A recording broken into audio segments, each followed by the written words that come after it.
Not only my capacity as a lawyer, but as a leading political figure in Ghana and a presidential candidate for the general elections in December this year. The current impasse between the Supreme Court and Parliament of Ghana, in my view, is unwarranted, unjustifiable, unproductive, and unhealthy for our fledgling democracy. Both the Supreme Court and Parliament must respect the Constitution and the laws of Ghana. The current impasse amounts to grandstanding by both institutions. The concept of separation of powers and checks and balances between the various arms of government are two sides of the same coin and logically reinforce each other. This must provide the context for resolving the dispute between the Supreme Court and Parliament.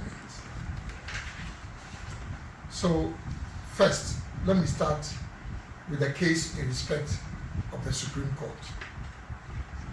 The Supreme Court, in its ruling on the application of the leader of the NPP caucus in Parliament, Honorable Alexander Afenyo-Markin, to reverse the ruling of the Speaker of Parliament on the status of the 4 members of Parliament, was, and in my considered and very respectful opinion, unconstitutional and could be described as an abuse of the power of the Supreme Court under Article 130, subsection 1, to interpret provisions of the Constitution. The Constitution of Ghana, rightly so, entrusts to the Supreme Court the responsibility of interpreting provisions of the Constitution. In this regard, the Supreme Court has both original and final jurisdiction for the interpretation of our Constitution. Any application brought before the court seeking interpretation of any provision of the Constitution, to the extent that the application is filed in line with the processes and procedures of the Supreme Court, would be deemed to have been properly brought before the Supreme Court. Against this background, I hold a contrary view to the position adopted by the respected retired Justice of the Supreme Court, Justice Atukuba, that the Supreme Court should have declined jurisdiction in the matter under reference. The Supreme Court was right in hearing the application to the extent that it was a request for interpretation of the Constitution. Article 97(1) G and H of the Constitution cannot be said to lack clarity and therefore does not lend itself to an inquiry of interpretation by the Supreme Court. The said provisions are very clear on the face of the law in both spirit and letter, and unconditionally impose a duty on the Speaker of Parliament to declare vacant the seat of any member of Parliament who decides to change their status in Parliament, either by declaring themselves as independents or on account of losing their membership of the parties that originally sponsored their entry into parliament. For the avoidance of doubt, Article 97 1G and H reads as follows, and I quote: "A member of parliament shall vacate his seat in parliament if," that's G, "if he leaves the party of which he was a member at the time of his election to parliament to join another party or seeks to remain in parliament as an independent member. H, if he was elected a member of parliament as an independent candidate and subsequently seeks to join a political party." This is reference to both Article G and H of Article 97. It is obvious from the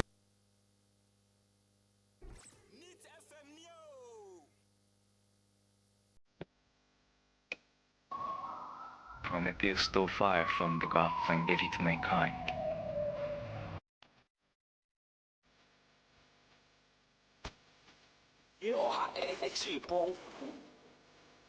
The best station in the capital, meet Emma!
Mix 100.9 FM sini. Na enne Friday November 1, 2024. Time just about approaching 16 minutes to 2. Na me man tijumedi ne de bremo. Me man tijumedi de bremo enne eye fiada na dwumadie mi a medi ho chia me from ADAKABRI Mamudu Osioma na senior co-character watimani mawiai ohima akwefriye na afei production of the show Panyini Kwadwo Dame Abdo as usual any sini naso no fasema Jerry Osajman esobo ni chidom ohima akwefriye enso so yede services amrante kwa no mienu ansa na yede akọ technical production abna frema abankro wane nana yaw safo fitia no pa kusi adwumre wo mo behwe se bibia ni ho be escape online neat fm online abna frema ebehwe ama yetimi anya interactions ama de ye bia no ya capture ni breaking it down na etimi ama interactiveness no etimi abaye abna nyame nhira wone nana yaw na pe yemfa sida so emfa emma engineering team no achu agbo worker kwatiaka na jare nana buaje na adasankro ma esane mrane se sempro na fe facilities for no omo na hwa madam hanum nyina ambiance no studio has a console mic bibia ma pepa ne se kama aso ayi Emphasize them from a big solo and a dada and a Godfred. I do not friend you brana. Na fe no yaw. Na Sami na Mapuna. Na DJ Mills, DJ Mapuna, DJ Bosco. Na fe so no Mills yasan man say. Tete. Wamo na ehwe undesirable bia so ntimi nsan wo ho enye bibia eso ewa ha. Ye ne yetena se a nsam no doso. Do we have a constitutional crisis on pass between the legislative arm of government and the adjudicative arm of government, you know? Is it being overblown? And now there are rare cracks. Now, and separation of powers being called into practical just a question and you better to the home interview, baba. Ayem penifon so beba betenase na yahwe na yetimi aka enne wo hwe graphic animu a was 169 agro factories ready under 1D1F President of the Republic or say 169 agro factories ready under 1D1F yebuso se agro businesses no omo ye link to manufacturing. Is yet me link manufacturing. Ede emma agro businesses na creating employment and now bebu say impact on the economy ebe saying development economics ba so ebeba na yetime adwendwene sa de we ho. And the usual politicking and also so na yetime ahwe various parties the obia debate some questions some afrafrantosi wo simontene so akina ewon kra ha na afrafrantosi abontene a na no wakokumase mega work or bakra mega work. Is it Cape Coast or Takrade nebeto aso tamale nebeto aso ana tachimai ebetime the bonus abana ni nyina na afrafranto and Ogusa caravan tour, omo ekwa, omo ede tutu normal. And Penipu Abeba Demo saying Sabik Bugri of the New Patriotic Party, NPP, Abeba has saying Abraham Buafo of the National Democratic Congress, NDC, also Abeba ha. Asana Ebo Backman of the Movement for Change, MFC, Afrafranto, also Abeba ha. Na yensha said the normal bisiafa ede ako. And they woba when school a wo pedi ama aba no na school a yede ma oba no wa na chusu ye na o chusu se enum asesan no a ba ku mienu bi pe bi na just wo pay attention say chinchina ho e na oso onya na sen e na esitie ye ba dwendwen ho ne ye bie phone line so kakra na yetie. But before then, and then the Democratic akrebaye no yenhwe Daily Graphic and all kind of said the president did can no or say 169 agro factories ready under 1D1F and the president of the republic working. Na graphic no also or say new SHS curriculum start or say nay yaye new curriculum at the ama ye mayor or moko senior high school or say no so no ye shas. Chief Justice launches manual on election adjudication. Ebrebia no say ye de benia ye be elections are Chief Justice ochre say election more practices said ye sikano election dispute said ye sikano right and the Chief Justice asan the sanhye no achire ekwane ye befa so kure de beka ni nyina sa manual no wababa ye ho asem. Anti-gay bill suit. Speaker's financial impact assessment sparks controversy in court. Say anti-gay bill de call ya and one sensem bia kopie court and I say a speaker. The speaker sem any said the isipa na dwuma ho no and also so akwa ye chinyije kakra e court. The Daily Searchlight incorrigible co-canter or say MCE hot as concerned assembly members chase him over alleged diversion of donated items to MPP candidate or say a name municipal chief executive ayade benia wayemre ye twenabo so say anoma bi ade be cha assembly no or the akoma MPP candidate no.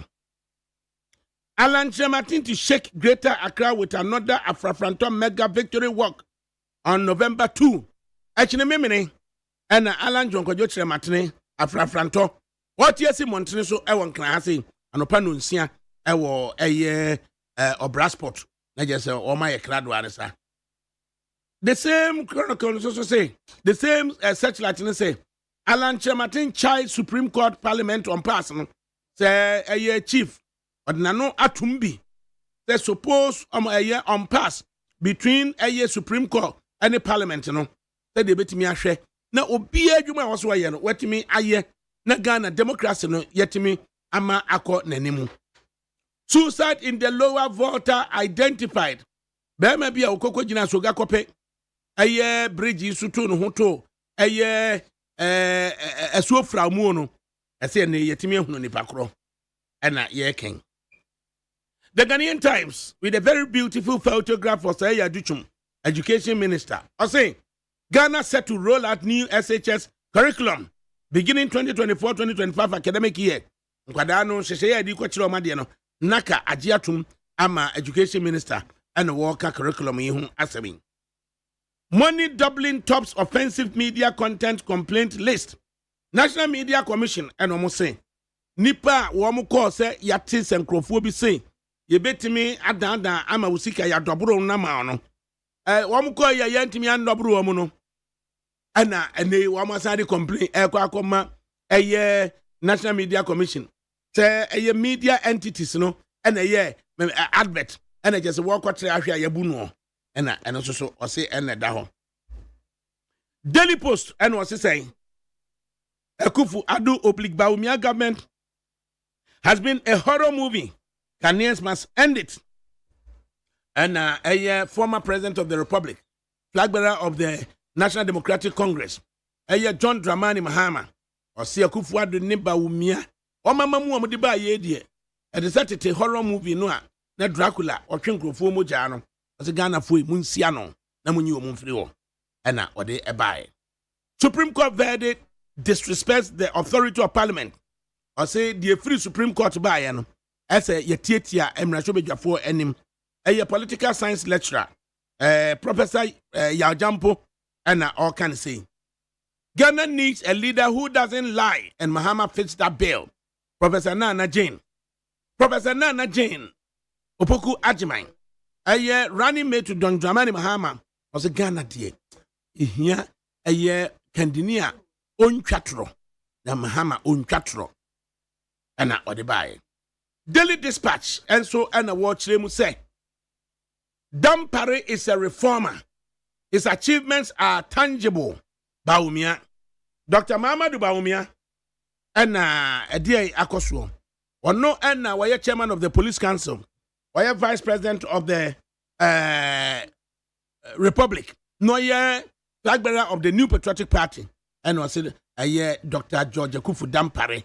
Diakoswo nyina na dwuma de esuani ema hunu de waye enti ode aba ma yanko telephone so na yani owura hopes na doye wano ana oye advisor director special duties for the movement for change na achina montene so a wo motiaguo wankra hase no ahyehyɛ no ne yedi ho nkomo obanda yamo ha Major Sovina. Commander na wiye ho te san. Nyanko podi adom ye. The nyame ase. Mega work. Assessment of mega work asante na te san waya ahoboa se akira nopa mega work e won kra ha so no. Wo de ba abontene. Yo, me da se. Asante de am se ekoso ye pa Kumasi mbonten so. Wo hu se na che se amanfo kra ho adwiri won. Na study ye shase e cultural center na ye de ko wi Kumasi mo no. In fact, tama ye dra mokomo a obi frɛ me sɛ nkrofo no bebre aba beka cultural center ho no. Me man ni twa video na che sɛ nkrofo gu cultural center no mpo ye almost half of nipa ni egu street so. Eti otimu sɛ amanfo bae na ni nyina no sa MPP nations bi omo ye ahomache no omo send messages e man grofo say work no ya postpone no ene ne ka ho no eno ene ma no e delay kakra grofo e delay kakra ana bi so amakra because of some messages no omo nyaye no eti se sani o mani nyina ankoso a adakabri Kumasi gabe hu papa eno achikra no ayalolo basis ayekọkọfa ye ni ade bechi te se enefia da ade bechi chinamia kwakoye yi 5:30 p.m.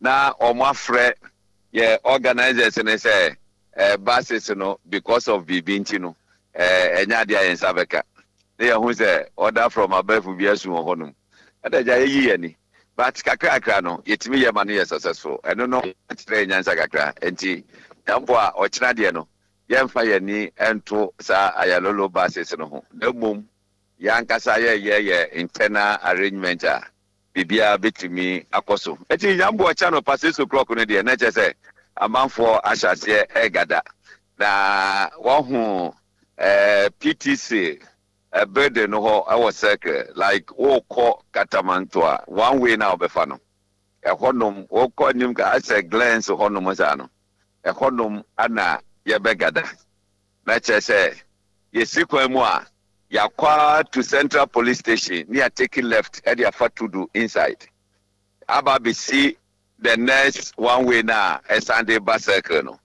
near famwa na chese yababe ende ewo obra sport na ya address nkrofo ewo obra sport honum na chese ya de ko eti the old ways of statue of Brasport ni ako and the house park yi manchagbo na ni ade this time there say sakra mu kakra baby aye shase no ye kwakotwa e ho ni asaba be wie wo e ho no mo na chese aye kama eti adakabri na ne e wo hodo no yakofo ya dum ekna ye gina the candidate himself the incoming president of the republic our babesete record Amagana anya history say for the first time yanya independent president onwankasa ojinem aye John Allan Kojo Chamatin ojinem aye the youthful running mate say one so no multi talented one so ejinem penifo aka akodo nyina ejinem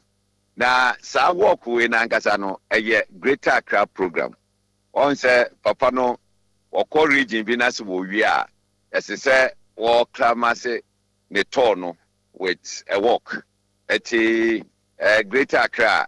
Yankopon Yaduma, Essence Obey Tuesday, near de na any weekday weekend meeting. So weekend year we the clamas and a preco. Not just say or Monday, Tuesday, and not just what you may na what in any actually another region. So we are expecting a number of people or move me ababego ababedi ye papachi amabibia etimi akoso wano ADAKABRI na ne ho no efa security hu nsam de bibia da na kwan mu ahyase na amanfo pese omoye omo ho ayi bat ayi de etimi maso ema omo intimidate obia because this is the political season aka 1 month ne ekwa akoto aba campaign ayeye no obia ni krom ha se obetima aka se or direct obi campaign how you should do it so on yet no etiano na de walk na ye no do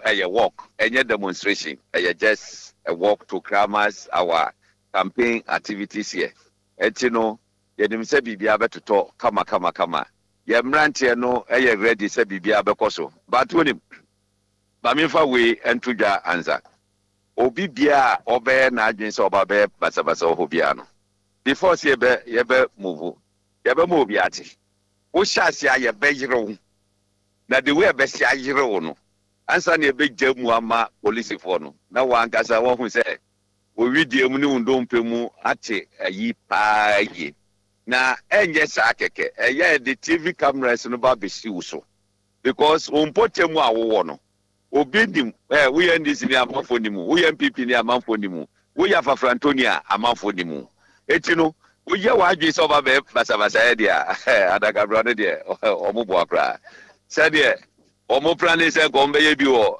komase a omo angasa tu omo hofo no muntu mu hofo nkrofo na omo de omo anya omusika omo de omo se yi no okofa 100 cities ma se kokoye basabasa the ebe call with video no one hwe ya ebe ha dwene eti yesoma se be ye bibia esesa wo dwene ho na wo se ososo wo abusia eti in the nutshell no there I can say bibia eda na kwan mu a che se nyankopɔ ya dom na ode wo kyena dom ya bibia be koso wano se ne ye hwehwere na pepepe na sa work yi asum fasodie ene sen mfasodie nyina ne se won se ye no ya decide se rally political rally ni ade no ye nye sa rally no et ye region na alantachi base with the communities na owia se amanfo mo adofo nyina nke ka se ye de ka se so mo kogu ho na amanfo bodwum na mo sa stages no ye nye no number 1 ye nye work no na amanfo hu afafranto then ye tie ewo region mu eno no efri so a eno no efri ho no mu a nipa ya nkasa no beneficial to us in the sense say obi ho no mu a be ye se yi afiba kokra ni on share da AC from Grand Anteda, a baby of Ritanica mu, Duvia, no Reti, no rather, no Akoda, any ade, Etianosono, Epebois, Ama, Chese, Yanka say a pobu dim grano, a young fasodia, Eddie Maye. Now, free, Chese, a month for who said, no, Afafranto, Sana, Yanda Retiomo. Yes, a did 2 weeks for paper, Afafranto, dear, Obu, and so, ye do 1 year chum, Yeko, Oshese, Afafrantonia, Nuni, bigger and bigger. Who said numbers and no say air cost rune cost rani and in the Gaika home. And you are gonna dear as of today, baby, ADAKABRI. Na sa strategy of say Uko Kumasi 385 communities, 47 constituencies, and now call ye a call manasu or can was some chromo. Uwie ye o se omu nyina mehia wo Kumase na monye work presumably to test whether wasama kind at all makumaso no ye prepared say on beba no aba behwe abom akra wa ye no phases phase 1 phase 2 phase 3 phase 1 akra no say over 85 communities in just about 7 constituencies na woyɛ no na fe wasan frɛ mo so momra no dia na apɛ sɛ wo test hwɛ sɛ wakɔ mo communities na o rande app no bɛfrɛ mo so mo nyinaa mmra montene so na yɛhwɛ na dia na bɛka akyerɛ wo oh ɔno ne deɛ wɔn sa ADAKABRI obi wɔ hɔ no mu a obi tumi ka sɛ oh na ala kora yɛntini nka wo wɔ contest yɛntini nka wo ɛne ade so ɔno ɛgye no ɛmɛ bi ana meka sɛ adwuma no wɔ fam me from ha say I have studied me ne politicians ayɛ adwuma mahu me say when it comes to political activities Alan is the master tactician hey amanfo underrated no is a master tactician we know when to strike when to do things when to talk and all that eti me nim say that strategy way yenko communities wabo beye there's 7 constituencies naked the number of communities are watachi base no eye say wasi okay me ba ya waso go there the cast sankro for free nima there the bia kwa fa denta ko fa bia fitama ne do mo be go no yes yeah show got the show of force wakwa yo waso go fe nipa so na ngrofo a wo de o mo kire yina akra no enye hodum no bo free ene ade eti no ye no ya ne say look ya call region no ya yemu adwuma wie now ye members na mo doye no mo amope change amope safa frantoba no obi amra na fe ye nante ye mfa form ne enko ne hwese ne ebesi aye eti ba no mo ba no e kire odosronko a omo wo de ma alankodwo kire manten eti mlu se greater Accra so de said omo se do ala no omo be pie pa in their numbers omo pie pa in their numbers now what was something for my political pundits are coming to realization say and a polling kurana ye per responses free a Ghanaians one ndetimi sample omo views ehunu ba bia omo de nam no and then nipa bi kura wo expectation say just o man minimum of 50 cedis and san or the prep or the response ne the amount enti obi a o expect say ya mani sika na ni da so say sa we na di sika bebre no no results any figures a year to say we da say no mumu tuaska ne bia na moya madwene se muntua na ye no ane moda ADAKABRI say me ka kire wo say am say na Musa Dankwa wo studio ho say na one na ka say wo kuma so ansa mo frame you me ka kire wo say ka kire ne say 7th December the nimbe guase in the sense say ni pusu no de ba no ensisi so ebla alanchemantin tinsi abontin Musa Dankwa timi man 7%. And now what Chesia Bonti amanfo ani agye amanfo pieba ekase ekoto ababa no o man 1%. O dwene ho a ensisi so. So on yete no. Ensisi so because obi a won go baby, what that the baby gra no say we pull so timi nya 7%. Na and now wonam amanfo tenenka ADAKABRI be so do baby na we t-shirt. Me say emrantie no nko emrowafo ne nkokrafo omo nyina form t-shirt any ade enma anajo ana me free bro is ebebedru here and I can tell you hey they see a call baby you can say in grandson of war baby what is the name of this community they say businya na businya da bia nya businya yi oh wo de mekai mebo Ebrediana. Only dili begina ho. Wase wono. Ne guy name at the Abrekumanov. I be say no what Abrekumanov has say visa. They say, "Mama no." And what I'm going to say yes. As some of Bible guys say, it's the time of John the Baptist, the kingdom of God suffered violence and violence taken by force. No, Mama no mama at his quotation. I say, they say, "Ujina yeso na uche." Na attitude that's the aggression any ade ya nya t-shirt ni bia mana me say nko obabu yakuyen I tell you ye t-shirt man wo se chinchina chen wo se paper aka ho e say na de no we nya babu a wo se wo no ne friend na brekuma me say ana obi be ka chem say mami we awaje mo yi vote obetwa ma mo ha any ade eti na say yes ape April no baako na ye de ka no ho any ade etimi de me say push now more canon me mfa nya asem ADAKABRI nipa 18 million I register so mo koto aba the ultimate move say 8 million ye sa push we ya imagine ye wo kanadi no go for 8,000 of 18 million now they have decided say we never be win election. You are joking. You are joking. I will not accept that. I will not. Okay? More 80 million. 8,000 of 80 million. 0 something. The woman say 0 something. Even Yefan is out the 1% of the 80 million cry. It will not reflect what you are saying. It will not. Inti ehwese Musa dankwa ya uboni din ti no na me de ye mfaton. Omeyehu say every 90 days na waye a field survey. The field survey ni de go for one-on-one no mo hia na omobusa omo Opadagro on frame no onye survey no mebo din fufura na akire no. Inti then owo weekly telephone responses are no so we adwada sa na wotwe atwam no but the responses no eba amenya na fei just in November and say ordinance be sinebo aka say we ebegina ha ba ku suru ana me say so me say Musa Dankwa na nimbegu ase on the 7th December na nimbegu ase I am telling you this. Why fact? Last week, me say no work say run off will be my straightforward. Obwa, Odiagro, Odim ni worker. Che, Adakabri. People are afraid.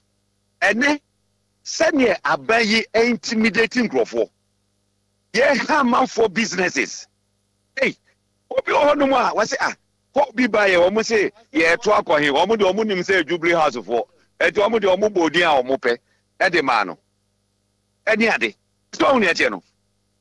They say the day of voting, I don't know.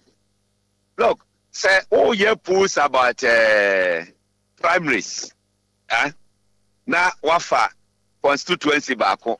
Now, one delegates kasa different from general elections. Different. Constituency baku delegates or more broswa ebi oha 700. The highest in this country, the highest omundu 2,000 delegates. Omundu. Okay. Each constituency. Eti say what now office na say okasa wo frɛ from munyinasi. Now the year pools na say okasa say na to mumawa. Different from general elections. General elections are 18 million people and a kwakotwaba. Yemfa say a man for antokra no. What yemfa say 12 million people there ombetwaba no. Yemfa 12 million people enyaduma. Na ukokofa 8,000. Ekoko ye no aba begyina ho no aka chem say we never win ala benya 1%. Onfa na no ntwitwi form. Asem no kan no. Yo, and the Ukraine finally time 18 a year route no so my be mo baby am be far from a blast spot as I be so blast spot will be mo. That's right. Obi obedru obra sport and opabia fa wani kire e kwan a wo de konkran anakata manto no. Sa filling station na some years back ehye no nso to ya ehye no. GC bi ni nchen ho former girl. Yes. Ukon enim kakra ehonom ade ebe start here free.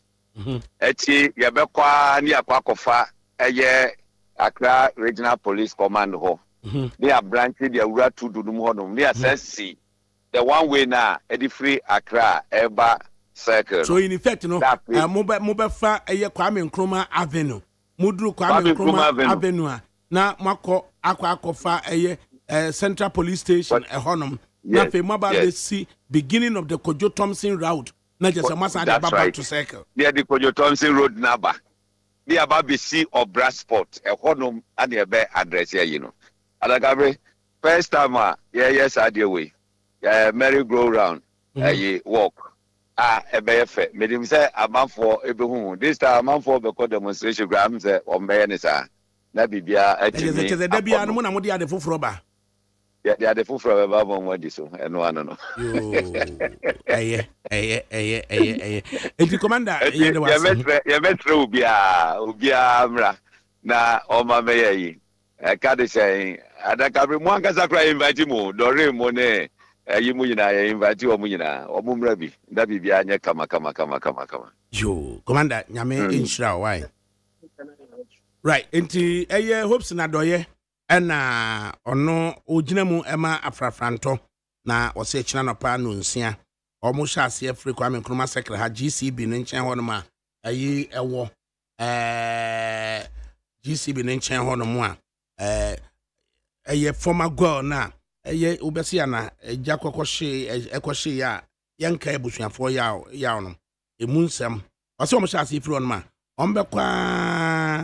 Ako Achamo Kingsway, and I could drew a UTC ahead one man no matter any left after a year central police station, and Imonomo de Ababi drew a year to do beginning ho at any left onto the Kojutamson route. Now or Masai Abba back to a year or Brasport and a Hoopson at the Abaye. What's it saying? On Facebook Live, no maybe ha na my main kind, Sadi we say I'm in for interview, no so yering and so. Emfa Emra. Ose New Patriotic Party, National Youth Wing, November 1, 2024, for immediate release, retraction and apology to Professor Ransford Jampo. On Monday, October 28, 2024, I issued a press statement that alleged that Professor Jampo was working with the NDC to disfranchise students using the UTAC strike action as a decoy. I also indicated that Professor Jampo was doing so because of an assurance of political appointment in the future NDC government. Finally, I alleged that Professor Jampo has an international reputation for sleeping with students and changing their grades. Lawyers of Professor Jampo have subsequently engaged me and drawn my attention to the defamatory nature of the contents of my press release. Given that I have no evidence to back the allegations I made against Professor Jampo, I hereby retract and render an unqualified apology to him. I am causing this retraction and apology to be published and be given same prominence by all the media outlets that carried the contents of my press statement. Thank you. Signed, Salam Mustafa, National Youth Organizer. Utrinko ya Jampo.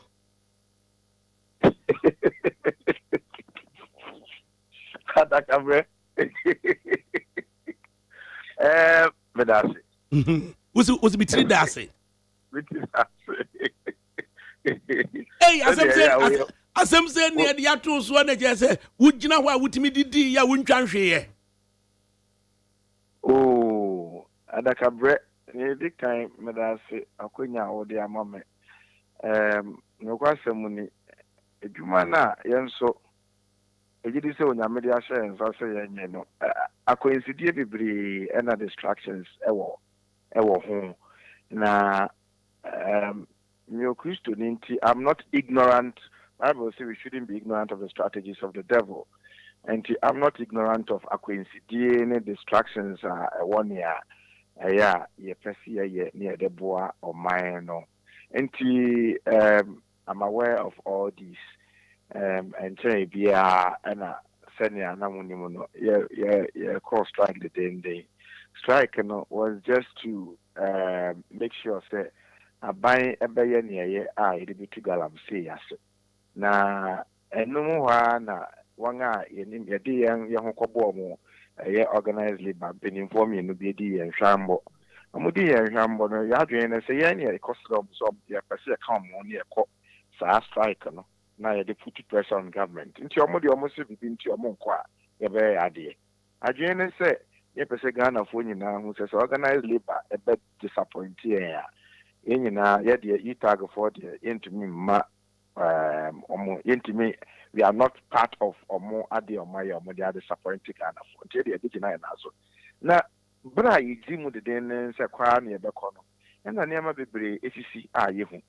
parliament ya yenim say airline kora a bank of a conwemu a course in Wiano or be in parliament a huju I say one who put to press our so around that time President Akufo Minswaba Akufo the Nankasa Utukwan the vice president Albert Kike Obeshan Echiaman and also nam hinterlands are also a campaign ministers as for Kanin Kao cost striker or money over to Nasa now would be so one you now at to really more be a campaign and as a for.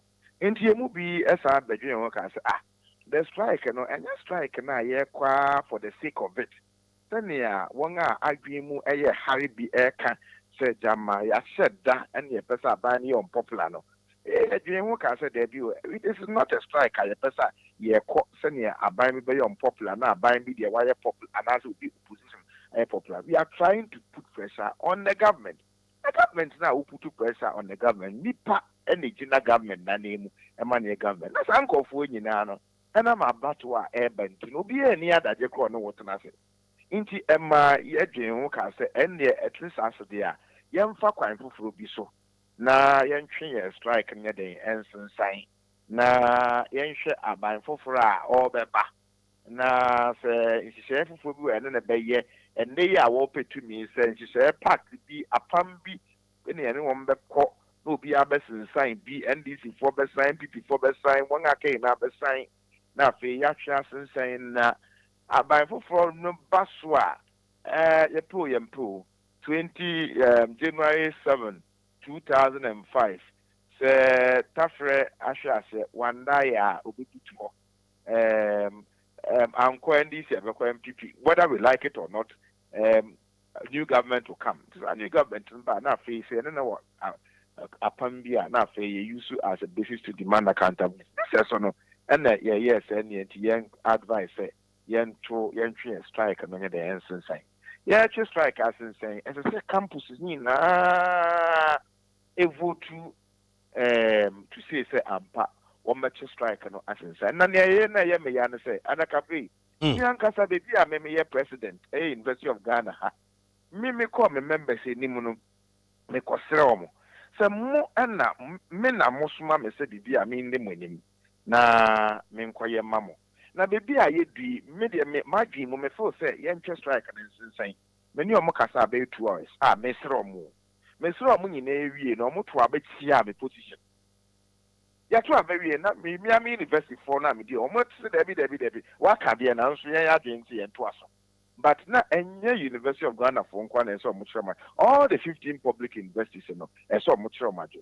Nti omo nyina kyere wie na ne ekoso yen ne say dodo na for say senior emusa national executive committee for akano. Yan twensen sign kakra. Yes ya twim. Yen suspended. Na me kura no me gina me nkofo ni ma me patel. Me wan say afi Mustafa Salami minimum no da me hu no mpo me hu no. Ekotwero bibi ya o wasene e na o hye glasses se wa. O wa o jeze bi akweti asa o. Menya kwetia sa de chese me wase president Akufo-Addo. Na chese edidi so. I am for eti ni ebi di bi eti. Ade. Mi eti o. Eye me won say obi a me kura no mi gina me manfo animu a me ko a me manfo kura bi no me nkofo kura bi no kura ebu efu mi disappointed in me say wo ye nim say wo gi strike gine me ba ne say na wo ma fe wo sansa wadwen nti me nkofo kura ebu efu mi obi me nkofo bu efu mi no no kwasemu ni ma me nka no kura bi nkofo bebi ni edu bebi na me say me na me di monimu a ye kwakon na me a me ye commander no me kasa mu ntie me dia na mo beto abeti na me kwa so mpo ka me resign mpanimfo bi na be ka say da bi ye nyesa because na me so kra ye me ya enti no ye me ya say me a me di nkofo ani mu ankofo kra say me position asesa na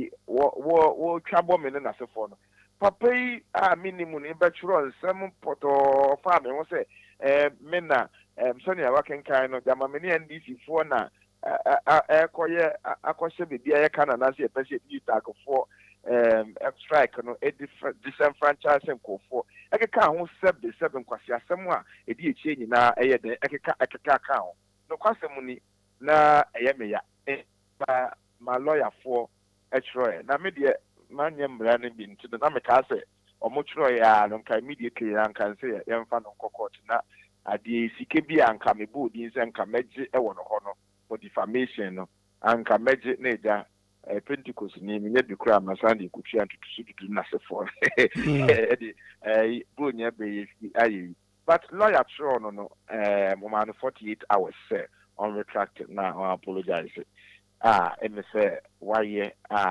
wɔn nsa aka bi man no kwasɛm ni lawyer nsa kaa retraction apology no obisa me sɛ nti yɛnyɛ dɛn no kwasɛm ne sɛ mentumi maa ne mu ayɛyɛ ɛne sɛ mmenkɔfoɔ bebree wɔn fo sɛ in spite of the retraction and apology no yɛmfa no nkɔgyina court but at the same time me nso meyɛ kristoni na me no m'ani nhyɛ daa nye na mansosɛm ho ɛna menim sɛ kristo no a mede n'akyi no nso ɔno nso no yɛdi fɛ mu no even more than me deɛ a me kasa maka yi na nti ama m'adwene mu no mentumi nka ahwɛ nkyɛɛ lawyer me ma no go ahead usually ne deɛ sia ne sɛ lawyer ni biara no sɛ wode asɛm sɛ bi kɔkɔto n'anim a deɛ ɔbɛka kyerɛ wa ne sɛ ma no nkɔ ka kyerɛ sɛ nipa korɔ no sɛ ade a wayɛ wei ɛntwa yie ebi a yɛhwɛ mmerɛ mu a adeɛ sei na wayɛ nti yɛm wakwanya ebi a no wani ama ho so ɛna woyɛ deɛ wayɛ nti nso wobɛtie di a brɛ tia wɔ mu nie usually ɔmo ta aka 7 days nti bi brɛ tia wɔ wei mu no twisan ne pɛ dwatoa ne ɛkyɛwpa bi ɛta atoɔ na wanyɛ deɛ a notice ɛne yɛde ama wei na notice no hereby is served say without any further contact to you no dear your client no say yɛnyɛma no yɛbɛyɛ ɛde ama no nti obi a ɔyɛ tactical na ɔmpɛ manso no otumirika na wabɛyɛ den waba abedwato ne dwato no mu mpo no ya na lawyer for no tai ɛtwerɛ ma no ɛsuggest ma no sɛ yɛni sei sɛ ya yɛnipa no ne bo bɛdwo soɔ nti ɔyɛ wie na chinchina na fe lawyer de abeto anim na chinchina wo se wobɛkɔ court a eduru hɔ kwa na sɛ yɛ bɔ ne ka otimi ka kyerɛ judge ne sɛ wei asɛm kura me pa ne kyɛ wo nti imagine sɛ ye di asɛm wɔ Prabry Street na nipa no ɔse ɔpa wo kyɛ wo se chinchina me de manya no de me papa na ne so a mpanifo no kura timi ka so yaw etwa wa akoma to yem ya me ente we yo nti no sɛnea meka na ama maadwen mu meda ase sɛ wo nso wakyerɛ mu saa na ɛmu sɛ saa na melaya no nso elia na ɔpaatrɛ but wohu sɛ adakabrɛ sɛnea mede nkankaeɛ no meyɛ kristoni na kristo no a yɛde n'akyi no ɔno koraa yɛde fɛ mu no mɔ ba mede ɛno to nkyɛn a adakabrɛ yɛabrɛ wo yɛabrɛ mekae sɛ mesua no amanfoɔ nte ase ayi sɛ me papa wu yɛ mesie ne fɛfɛɛfɛ wɔ aburukyire me na me ni papa wo me papa Ghanaian Rollins bɛyɛ cool no me papa ne FWK akufu na ebu ɔman na Ghana na Rollins bɛyɛ cool no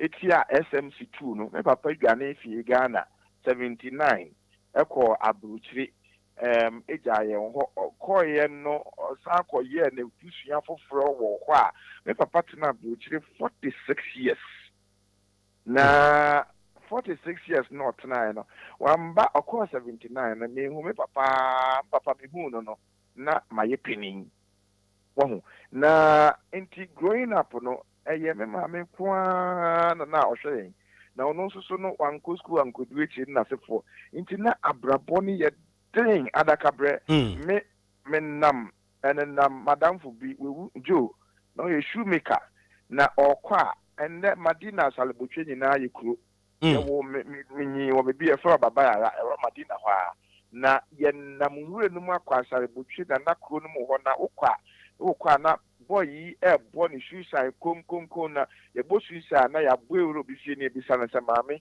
ufie nkyɛnkyɛn efu na yɛpɛ sɛ yɛdɔ na woma yɛndɔ na wotiri eyi a wama wo sekan na yɛadɔ wama wo bibi kakra acha say ye ken no aye free madina ekọ na kromi no che say ewura na wonam mu no woni anantwie na ehia na yatutu oh nantwie ne awo ene niema na wosiesia na akwa na kodu obi fie a won nchen a na papa ne cho ye ndo ma o se mu ndo na wa ma obi me won so po na me ton moko na wan ton meko na nsa wundidi enti okwa na mama bi me kai pa se mo ka tell me moko na makoni tie anti mpochori ntobi o se fo fefi no ho moko nso wo di rewe fie na wa pamo na wa pa moko wate opeso to anka on flow na wudi ewura ni fie ma be ye boy adento high crime ti obi fie na me ye boy house help ya fa we no mu nyina da kabre Madina Lutheran Academy na me chro me ye ga teacher e wo na me kire ga na bra me ye masters no na me kire ga na me ko say I have to keep body and soul together na me call music vacancies ni nyina asa na Ghana wo ha na me so me kire na ye de ma me na ga teacher ye areho se mo bi a me ye masters a me de brofo kire masters no mo fa ndi agro ka brofo mo bi mention ya na say the middle mental brofo so mo dia na mo kankan nanka na me kire nanka sa me nti ase me nti yi enti me kire na dan brofo me kire one term pe term no call end ne pe no abontin di agro be na me ma me frɛ me say yes security man from Madina Lutheran Academy ukra letter bi e de brem ADAKABRI me ka kire ma me say mo nje letter no wanje fiti satan be sinde manko school hoso biom e de kire say na metumi interpret wo say me ankasa eyi medi enti no manko me am sa ke no e bi school manko biom ko Saba Road International School bi ho e kokko mi ha e for the Saba Road International School be ma na me kire catering wo uche dey catering obema catering na me kire catering e wo e no so me call ye say you bi eni ho catering e wo na me kita book me ni utensils me ni hwe so me se me kire se ne be ya aboso me nya bibi kakra na me di akedi anedi na me di bia koma mma me when you money na mo kakra manya madwen se me be university lecturer da but wouldn't say prof where you working no wouldn't say a lot of people in your state esua de do ba bi o madu no e bre say ya enso so no ahiafo ne mani biti se wo eno mo ya kakabensam ya huhusam ene na ne nam nipa so no esikafo ma no kura no anya huhusam sa nwe so wow breye no openi me ko school no ne me ma me ka kire me ne se ne ntia me se me papa ni me papa wu ye me ko sie no London o ka kire me se o papa Ghana be wu o ba Ghana betina ha onim se o ma ne 6 months o be wu betina Ghana o tina ha 2 years no wu ye no se o ko London o ka kire me se bi o be wu bi a me sie no me ko London no ko sie ko wu London me ko sie no fe e de kire se me papa ka kire me ma me mi so no ye ko school no ka kire me se wu ni papa uni obi obeke bia ma wo enti ukọ na se ukofa asem ba wuni echije afọ bia enti ukofa asem ba sa asem ya na ma me ka kire me no na eyem ya hwe yie pa de kire se minim se ukọ school na nkofo di nkwasi asem num wi num na sefo na ukoye bia wuni obi obeka wa asem ma wo enti ni enti a me hye mpapa no nya wo bra wu ye na se mpapa se di anka wote asem fo anka me sei one shaminti na ma me ni yeden eyeden so I can feel man so da manya ma de say me betira de university da abeye mu professor. It was never my plan at that young age so na abeye professor. It was not my plan and say bra sabi me wie first degree na me fo say me sha me wie pe me say me masters no me ma me ni sika me papa so ni ho obi ani obehwe me akwakora bi owu ye me boni di fe me say Jonas Nikwe Oti ayi nkwantana ho Madina nkwantana ho say me say preset Ukansi Johnson baby onwuye me ka se ne nyam me say Nikwe otonton sase anapatutu ana me ko ni fie ko bo kokoko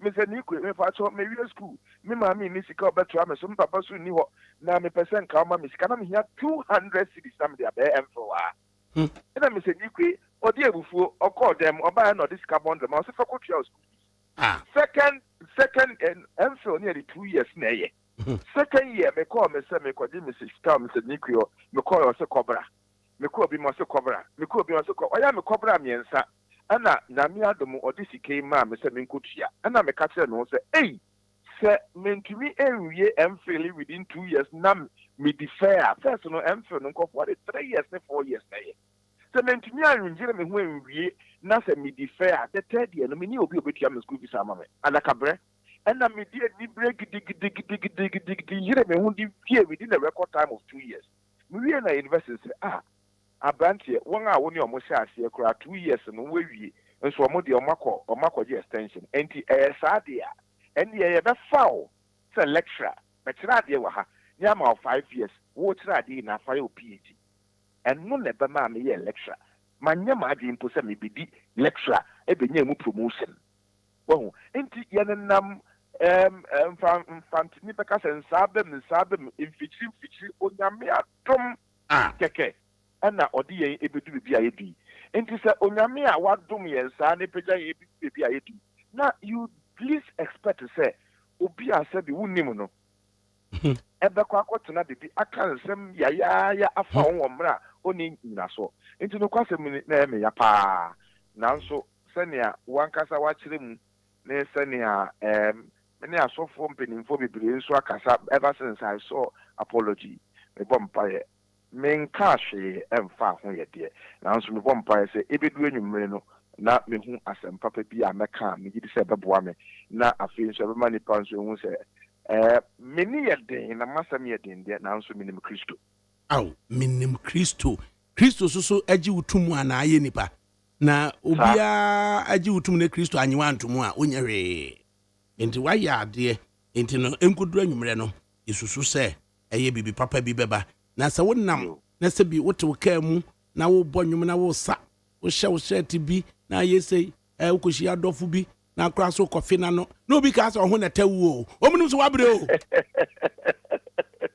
aga me ya bre ya me adom kete adom bi o ya kase obi a onam kwan a eye enia ya omu ehye no nkran se wa enne wo bre no wo da ateso enti na wo bre enti no si abotre ne ho amane sa na kofie Abraham ne fo otoye okan ewom wa ya de na eda obi a be ka ne de no wa hwe obehunu se wo de no kwa no it pales into insignificance into obi a wo bi na emum no akomapa mwani nyine da nyina na ye ade a conscience ka kire wo say ye.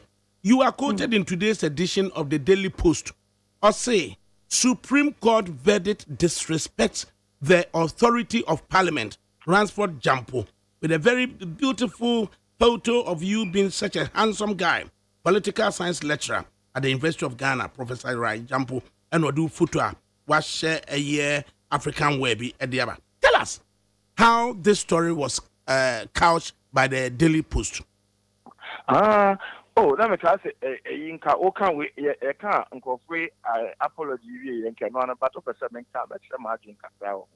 If I thought, when Yambra, ADAKABRI, Nimuni, but Nimu for no so much as I say, and Sana Yabasha constitution, Amamrano, not political scientists, political philosophers, political thinkers, no more what is that.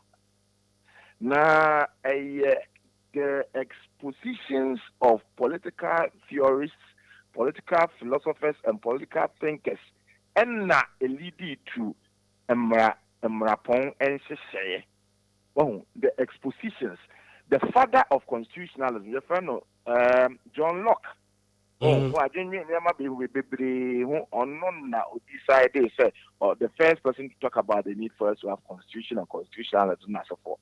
Na Baron de Montesquieu no akeka nyama bibiri afa separation of powers, the arms of government and the need for them for their powers to be separated. Or mark separation of powers na yaka checks and balances na so for nyama bibiri o show argument no moka kusi say the three arms of government no omo ye tipen omo nyina pepepe obi ni to me and see obi sana the doctrine of checks, separation of powers of Baron de Montesquieu and AV dice in Momoka rule of law, nature checks and balances and so forth. Sana Moka say the executive arm of government, the legislative arm of government, and the judicial arm of government. Omu nyinaa omu gyina tipankoro. Obi nso nsin obi. Oh. Enti se yɛka sɛ obi nso nsin obi a na ɛbɛyɛ den sɛ yɛbɛma kwan na yɛama wɔn mu baako ɛbɛyɛ kɛseɛ asen baako anaasɛ yɛbɛyɛ nneɛma bi a subordinate one of the arms of government against under the other. Na me part mu say even though saa three arms of government ɔmo nyinaa ɔmo gyina etipankoro no yɛwɔ principle bi a yɛfrɛ no the supremacy of parliament. Ɔtɔ adakabrɛ wɔ hɔ. Ya hasi ani yeti o kakra mpakyɛw. Yo, yɛwɔ principle bi a yɛfrɛ no supremacy of parliament. Na supremacy of parliament yi bra na yɛn nkwala a yɛwɔ secondary school ya yɛkɔ school form 1 to form 5 course 6 form O and A levels yɛkyerɛ government no ɔmo kyerɛ yɛ wɔnyɛ political science kora political science kora buba udu ana wedu akyi na O and A level government here the principle of supremacy of parliament nia na argument no ɛyɛ ne sɛ hwɛ sɛ woba Ghana ha for instance a ɔmo sɛ nyɛ nipa nyinaa ɛna ɛto aba ɛma president Akufo-Addo Mrapo mu no president Akufo-Addo ohia 50% of the votes plus 1 pɛ ɛna wabɛyɛ president na kyerɛ sɛ wobɛnya 49.999% bi a wɔn to aba ama no ne nipa na to aba ma president Akufo-Addo ɛna wohwɛ the judiciary no mu so a wokɔ sɛ aman bebree a develop ɛwɔ democracy mu no judges a ɔmo wɔ hɔ no yɛto aba ma ɔmo 1% the judges should be accountable to the people into the senior yɛto aba ɛma your friend is saying members of parliament na so for no saa na judges for yɛto aba ma ɔmo nanso ba Ghana ha judges yɛnto aba ma ɔmo yɛ appoint ɔmo. It is only in parliament ɛna yɛto aba ɛma wɔn a ɛyɛ members of parliament nyinaa. It is so representation of people. It is only within parliament and the people are said to be truly represented. It's answer we nipa se wuti nsuosu se wuti nremu se wuti epumo se wuti hiu you belong to one constituency or the other. And the power of the land is not found in the constitution. The power of the land is found in the people. But where are the people located? The people are truly located not so much in the judicial arm of government, not even so much in the executive arm of government, but very much in the legislative arm of government because a corner constituencies are represented. And if you are trying to locate sovereignty and supremacy in the three arms of government now, you place it at the doorstep of parliament because it is within the House of Parliament that all Ghanaians are located. And the Parliament na say one year one year delegations na se for na woka say ye betumi amma the courts a take decision in be prevent and as go contrary to what Parliament is doing. Then in my view you are subordinating the legislative arm of government under the judicial arm of government. But that cannot happen. Near minimum, and there is a principle of judicial review. Judicial review, and it says a parliament, a mrepi, not a emrano, any constitution, no every bra. Then judiciary can give a ruling and say that it is unconstitutional. The 1992 constitution says that Ghana is a multi-party democracy. In the Abasa Mrashe Begua for Kotanas, no more mrepi, no more Ghana is now a one-party state. Through the principle of judicial review, the judges can say that that law is unconstitutional. And that is it. But you cannot do anything to frustrate the work of parliament. That would mean that you are subordinating the legislative arm of government to the judicial arm of government. Now, can you imagine, say, parliament, anybody who gets up and feels that they don't like what parliament is doing, the parliament, back court, that no store parliament's work. Na ya ajane sanidine na echina ya samba na obi nsuso senia if any saying matter say speaker back ben so obi parliament the friend is saying November 7 vi omo kwei menim bibi a NDC for kotena menim bibi a MPP for kotena obekwa kudu no bi aka say yante e ho ase enti asa de akopal court say assign yasama ruling speaker also ma agane senator na at the end of the day no governance will grind to a halt because of an attempt to subordinate the legislative arm of government over the judiciary. It cannot work. Enti no sa asem here course obia ni mi position about the ruling of Speaker Bagwe. Obia ni mi position about the ruling of Speaker Okwe. That notwithstanding, no, I do not think say as a judiciary in Yamamo Kwai ma or frustrate the work of Parliament. Parliament is a master. Parliament is a master of its own processes. Exactly. In Parliament, and Kasa, a bit to me at Nasi, Nania, Uncle, you know, leadership met Nasi, or Moncasa to meet Nasi, corrected. And a quarter them. Beyond that, no, in answer for more, what is said, Reverend Professor Marty Eka. And for our Council of State, a whoopee. Omuni na to me, but any Parliament and a judiciary in Nasi. Any omokasa ombetimi ama omo really ampasna de aye resolve na mom se wujama your friend is saying court mkwanso omonka. I can tell you that Parliament will by all means also accept itself as a countervailing authority enkino hwe mamentwe ema obetwani ekra den ebo na achetan ene achetan so den en nam enkino si yebetena se na ahwe na han na impedimfo e wo man ensori enka bi na sefo a there is no way that Parliament will allow itself to be made subservient to the judiciary. One penny, one super sorry. And to one share, not to say, Adakabra, assume you know, a qua, a formance and sign, yes, a formance and sign. Answer now, Becono. Sir, principles, yeah, what do you call John Locke, what do you call a Montesquieu, what do you call Dicey? Your first democratic dispensation,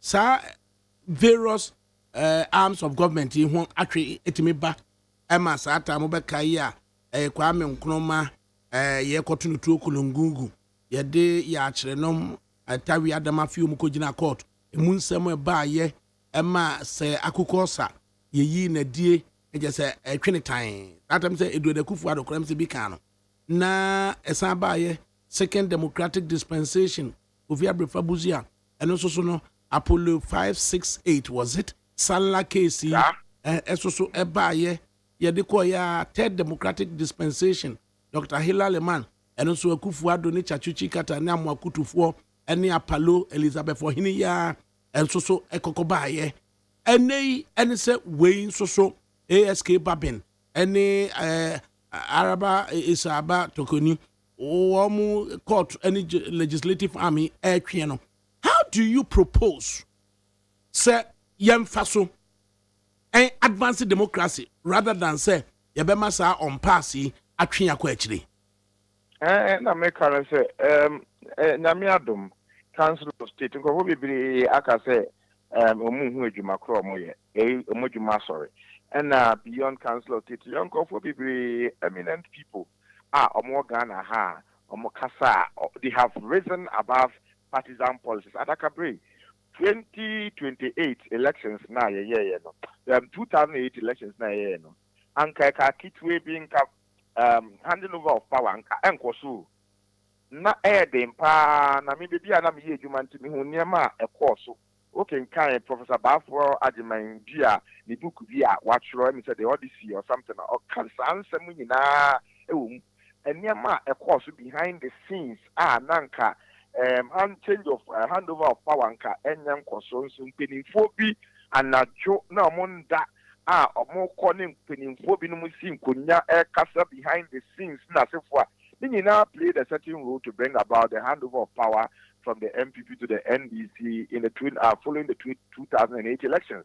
Enti yewo enimudi for yewekuku damfo nyani penyina na partisan politics mpenimfo bebre wo ha they've been able to rise above partisan politics now so eya omo mpa omo wanse munti no won kasa na na ebetu omo fo no se so oman no bo omo de etina nko a na omo kode na so omo mmani omo ye na omo na na no ebeka omo enti no omo nyina nso waka omo mpa omo ntuma embo council of state ntuma no na omo entu anamon papa eye anamon den ebeye anamono is driven just by the interest of Ghana pe. Is driven by the peace and security of Ghana pe. And that they should be driven by. Na omutu sa anamono mi gidi say ombetumi combatants wo aseni mu ayede akasa na amama ye friend say yi ato yi metu Supreme Court for efo say in their talking and conversation now they sounded so combative and not conciliatory at all. Na mumu ye independent arm of government. You cannot talk down the parliament also as an independent arm of government. You cannot talk them down in whatever your utterances may be. And you know, once they will also talk tough. At the end of the day, no, to me, and yet the end resolve matter. And here, two of them are for me, two more money for. Yes, let's say, for NTSM now, money in our casa. But we want to also talk to the judicial arm of government. Say, I'm a pronouncement, and I say, for me, Chief Justice, who came a casa, not or casa. Maybe they say, Sikabagwin, so, or Tono, as the head of the Ghana's independent parliament. I was like, hey, now I mean, was what you're saying. Also, bet me a casa sabi. At the end of the day, no near what can also find you man. To me, yet or no as a person, to me, yana share. Them governance the best sofa. Into the 2 years in I am for. The year in I am for Jim. You are as we baba. And there are some views in our year, she say a beba. Now, quick one. DNT and na say your truncate constitutional government be by such persons as I would not wish to describe them. Omudi Kaka say the constitution is suspended, parliament is disbanded. I don't know, Makasa. Ubi ebeye or truncate or the coup, a true any giant ebi true abangua. Some Marano constitutional and a train and a parliament soon a yemba. So I didn't want to say constitution, is suspended and the courts are hereby abolished. I don't know, Makasa. No kwasemuni say we hear courts and idiasem but so bet ubesha won bana say almost suspend the parliament ne come up over the constitution eto and China and so we say most of them also won't set up their own kangaroo courts. We said that you sue your regular courts, no, several trials that took place under military government, and the regular courts too. Because regular courts is some constitutions you are to action. But you know more the kangaroo courts are no more constituting the Panama court. But at least the importance of parliament is such that when the constitution is suspended, it is the first statement to say parliament is hereby dissolved. It means me know what you are doing. They dissolve parliament and go about to set up their own courts, kangaroo courts, tribunals, not for no but they don't set up any rival parliament. They don't set up any rival parliament. So it speaks to the supremacy of parliament. You know, it speaks to the supremacy of parliament. And in the end, to mean fangro at the pre Naya Makwain say, Ubia, sorry, or some of the assembly court, parliament, meaning Jim to the court, na court, and Sabani, say, you're the injunction to Suntimunia and Moyana support. Oh, yes, sir. And there will be flexing of muzzles. Now, Sonia Mekan, assuming you know. And what are the dangers? And what are the dangers of an executive branch having a seeming control of the judiciary? Sonia, you who your friend is saying the history of Ghana's Fourth Republic, you know. Anytime the executive branch of government will have that enormous control over parliament, you know. So they say, why will the executive branch of government always want to have control over them? It is just to make them rubber stamp and to give freedom to the executive arm of government to do whatever it pleases. It's to just fuel and also facilitate the quest for many executive leaders or presidents of Africa. It serves as a countervailing authority to your powers. Because a countervailing authority, it just says, power must always be there to counter the exercise of power. Well, to me, I said that you be what to me, it's that you. And the chair said, Lord Acton say, power corrupts, and absolute power corrupts absolutely. To be able to prevent such saying of Lord Acton, debia no ɛsɛ dadeɛ bi wɔ hɔ a ɛbɛtumi atwa dadeɛ ɛsɛ parliament ɛwɔ hɔ a ɛbɛyɛ dadeɛ a ɛbɛtumi atwa the executive arm of government mu sɛ especially if the executive arm of government is going overboard. Right. Anyway, now what you have to say, Lord Acton, a British law lord.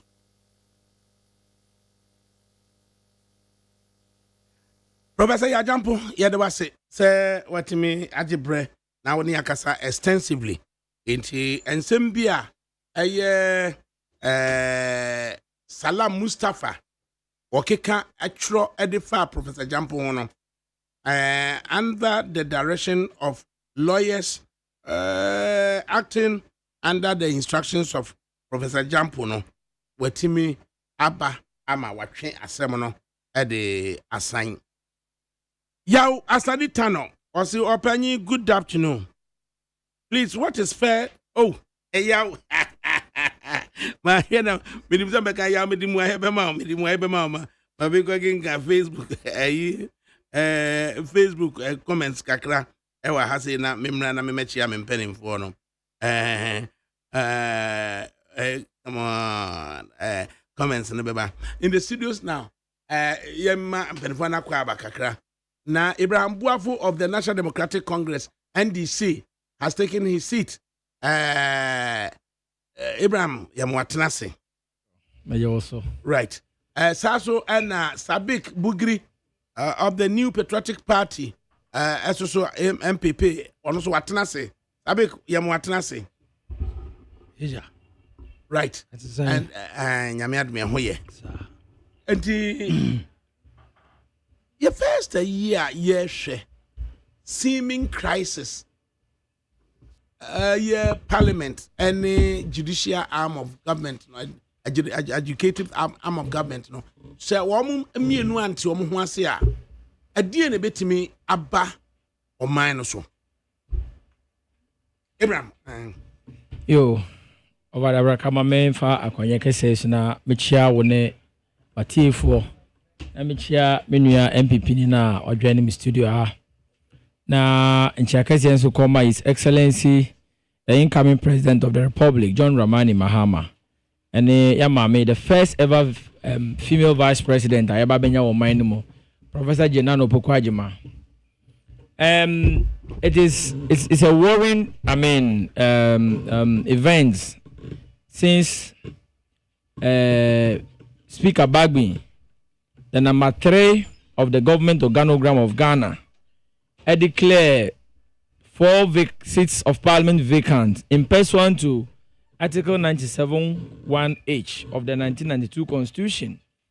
Of ADAKABRI neyame or how ne say bikafra obianim ni ope answer okoje obianim ni libre obia kan.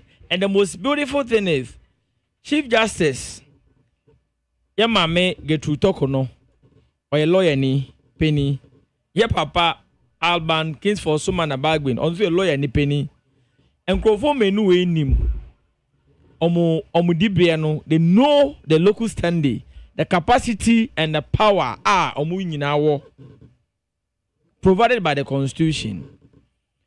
Enti ayemi ayroho yemi nwanwa se enka yemame Chief Justice of the Republic we number 4 of our constitutional arrangements, knowing very well that parliamentary transactions are closed book.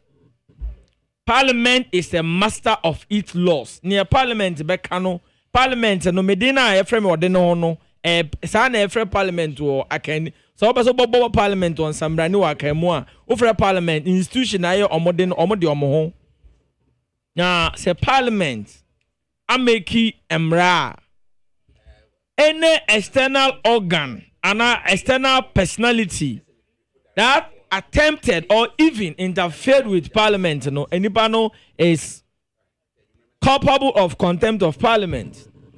Enti mami Getru talk no wunimu adiwe nyina na se bikafra Parliament I declare seats 4 as vacant. Afenyo Makin has been a friend of the High Court. Everyone say my divine brother Afenyo Makin this time around has deviated from the principle of Afenyomake Aminim. Afenyomake who challenges Speaker Bagwin decision on grounds of human rights.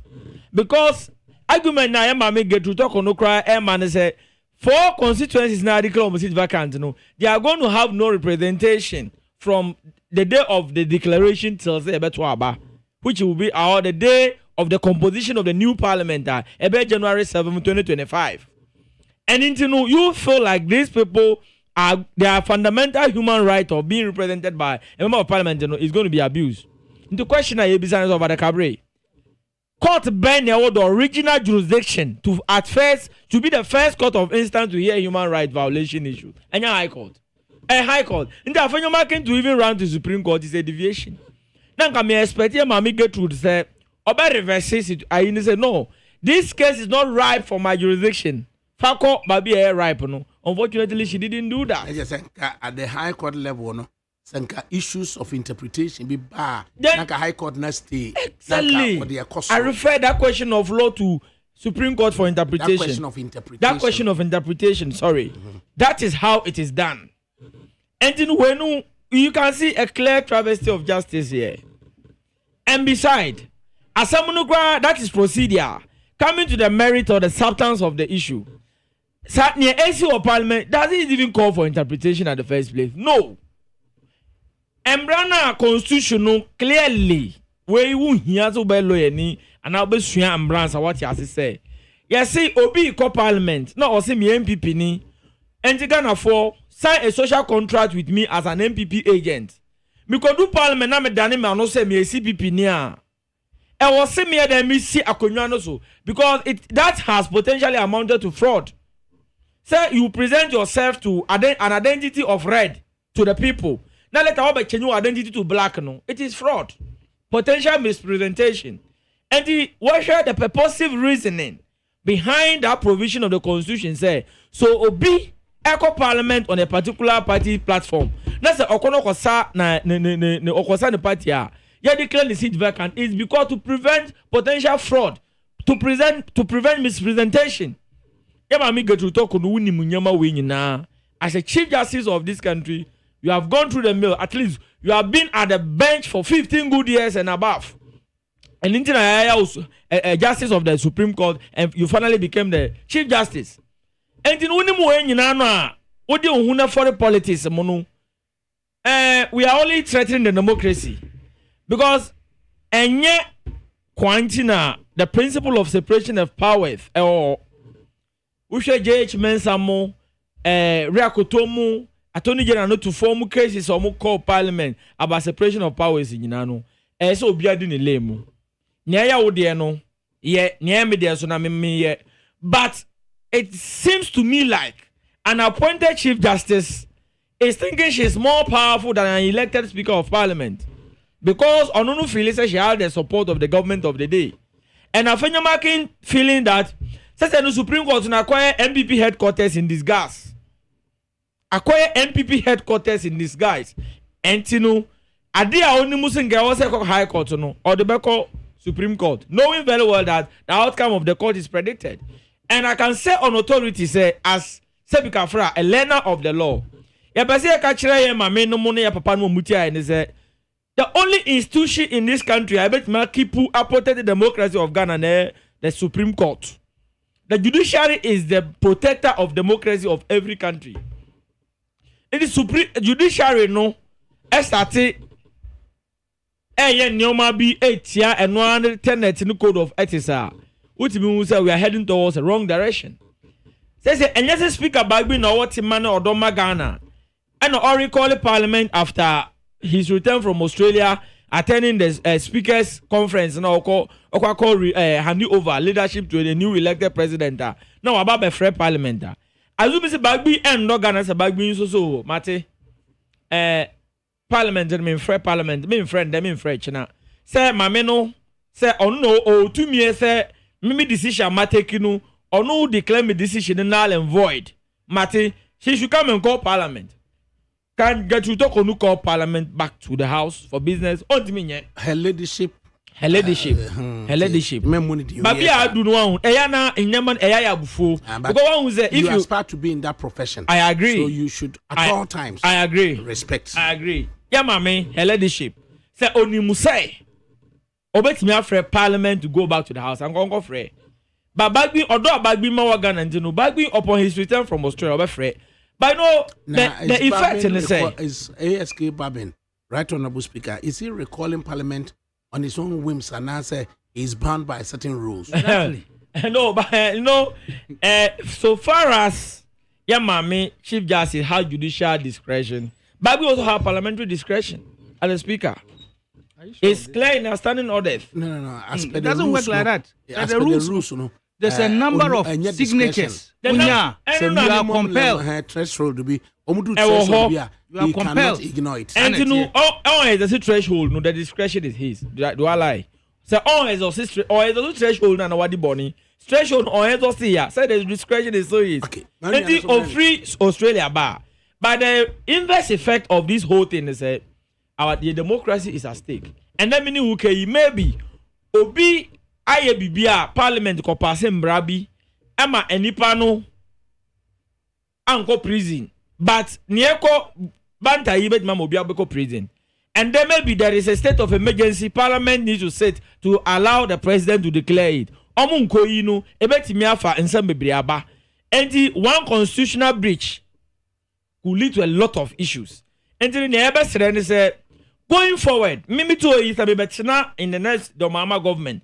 Now say a Supreme Court like the current one. I will condemn them because law itself is an enviable profession, and the judiciary, is a very noble and a well-respected institution.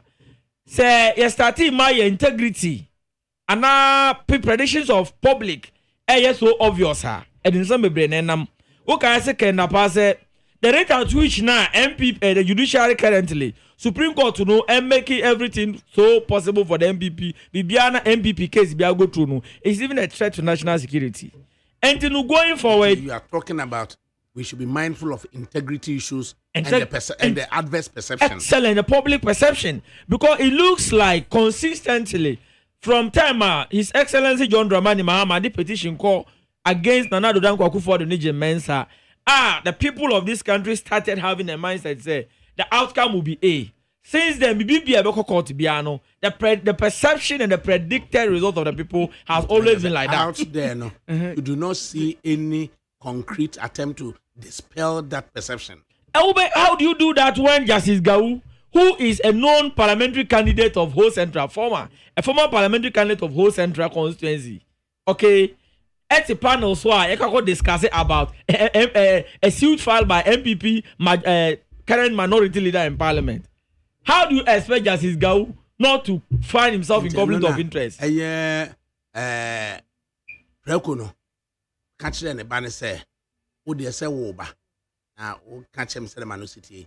In the real likelihood of bias, be drew baby, no, you bet you. You come to see whether we will not get there.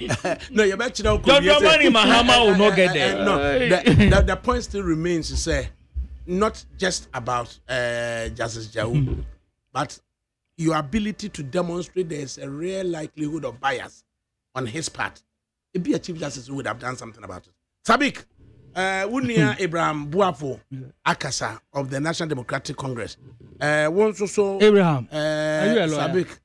You don't need to do that. He's no, my guest. I want to find out. No, he's my guest. Because speaking, he's my guest. Authoritatively. Is that important? He's speaking authoritatively. He's able to learn. Oh, well, he could be a student lawyer. I agree. He could be, but his ability to articulate what exactly is I agree. happening. No, but you see, council so there.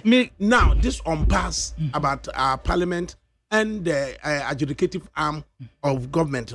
What do you make of it? It's unnecessary. As far as I'm concerned, it's unnecessary. But because the NDC wanted by all means to be seen as the majority, before this whole bra, an evening before Afenyo Makin going to a friend in court, now your interview, now in reaction to the Haruna Ijusu, Oramo Haruna Ijusu, Ekayan, and to Hono. na family cast okay. I'll confer with my colleague. Dr. Atu Kessel. I guess omo forcing. Omo stance no then. Only then can I take a position. And that was the beginning. That is why some people can say this matter is more of Jojo than court. But the NDC bent on making sure, say, Omo majority, even before taking their seat, had told us their intention and what they were going to do. It's an open secret. Now, Maminka Seme will say, given the irreparable harm that could be caused by the constitution, comprising hundreds of Ghanaians who would have been left without MPs and would have possibility of by-election, if that were to stand, what happens? That the chief that's asking this question. That is something many people are forgetting. And when you say the ANC I was saying a by-election, is it possible? Possible. Very good. We need a minimum of 90 days. Very good.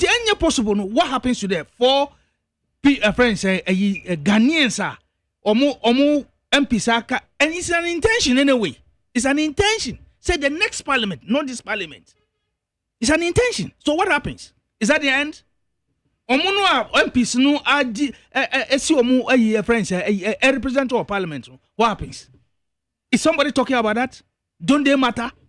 Must it be wishful, be thrown about, in the dustbin? So, it doesn't matter. What has been your view of the... That is my view. That is my view on article. Saul. I'd rather want to say Saul. Oh, okay, that's fine. S-A-L-L. My regional T. Yes. What has been your view Sandro on it? Kofi, as a city, I don't have a view about that. Okay. As a city, I don't have a view about that. What I have a view about is what is happening now. They did not have representation for this 8th parliament. They were given an opportunity, please. There was an opportunity. But the people, they were, of course, if you push me, I'll give you one. If you push me, I'll give you one. Okay. But it is not a view intended talking about. But if you bring in, I'm trying to say, a view that is not reflecting the truth, I have to correct you. They were given an opportunity. To do what? To vote. No more. They were insisting of aligning to another place instead of getting a friend. Maybe Yadi market your mom so vote they were not going to vote. They were demanding. I check a crowd, but they were demanding say they should be aligned to. I've forgotten of this friends the argument. So but they were given an opportunity. If you are not too sure about it, then you. But the point I'm making is there's been this issue of whether representation. Mm-hmm. So if it so matters, what happened to the people of SAR? So on kind of I'm saying SAR, they were given an opportunity. They were insisting. In the course of a case of Asininof, when MP is enchanted, in the end, the course was and a court by election. Did the representation of the people of Asininof taken into consideration? And now, if you are to look at what you are saying now, lawyers, they don't do things in vacuum. Mm-hmm. What you say? And anytime, Madam Foyeka says it's not a constitutional crisis. Yesterday, the Chief Justice mentioned it. And he was surprised. He said, Bagwin's lawyer, Tadio Sorry, was not reacting as expected by the court. No, see, it's a major constitutional crisis. But that could have been avoided. Because Tadio Sorry can't say. Oh, he said you are. Oh, no. I mean, Okachan said you cannot come here and make your rules. Sorry, I'm praying to the court because and that was in reality. Time Chief Justice can't say. That was. Time Chief Justice can't say. We are what's going on? Constitutional crisis and Parliament is not sitting. I cannot tell you exactly his reaction to that question. But when I push you, you can say something.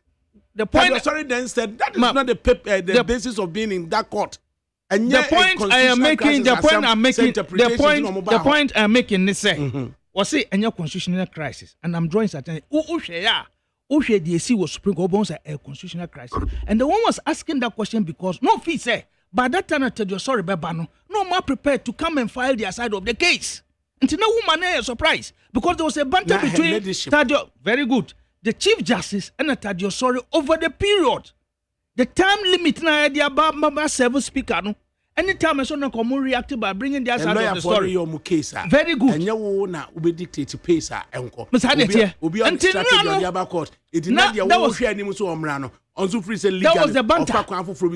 No, okay, a friend saying chose not to respond to be a process and now say on reply no by going another way and also the call. So that was the reason why we want the car say a constitutional crisis. But the point, the Chief Justice, I should say the Chief Justice. That should be, sorry, I think that should be the Chief Justice.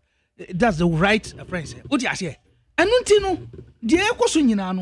don't forget, what is at play now is politics. What is at play now is politics, partisan politics. And this is say adru so yen majority. Yen so say en room so. Mokano, it doesn't hold. Don't forget, what does the MPP constitution say? Say obi ekasa wako party fufro and now say wako independent. The MPP constitution will draw the attention of the speaker to that effect so that you can trigger whatever decision you want to do. But the party hasn't done that. A situation where the party hasn't done that. A Siama, a dear buyer, the general secretary. Party initiated. If I could finish. A dear ma party no, it to an amorpha a Siama home in 2020. Not the same a dear Siama you know. Cynthia Morrison, and Suhum, Kwaju Asante. Aya, in this instance, you know. Notwithstanding, Afenyo Markin can say Cynthia Morrison is still a member of the MPP. Maminka say minchiro.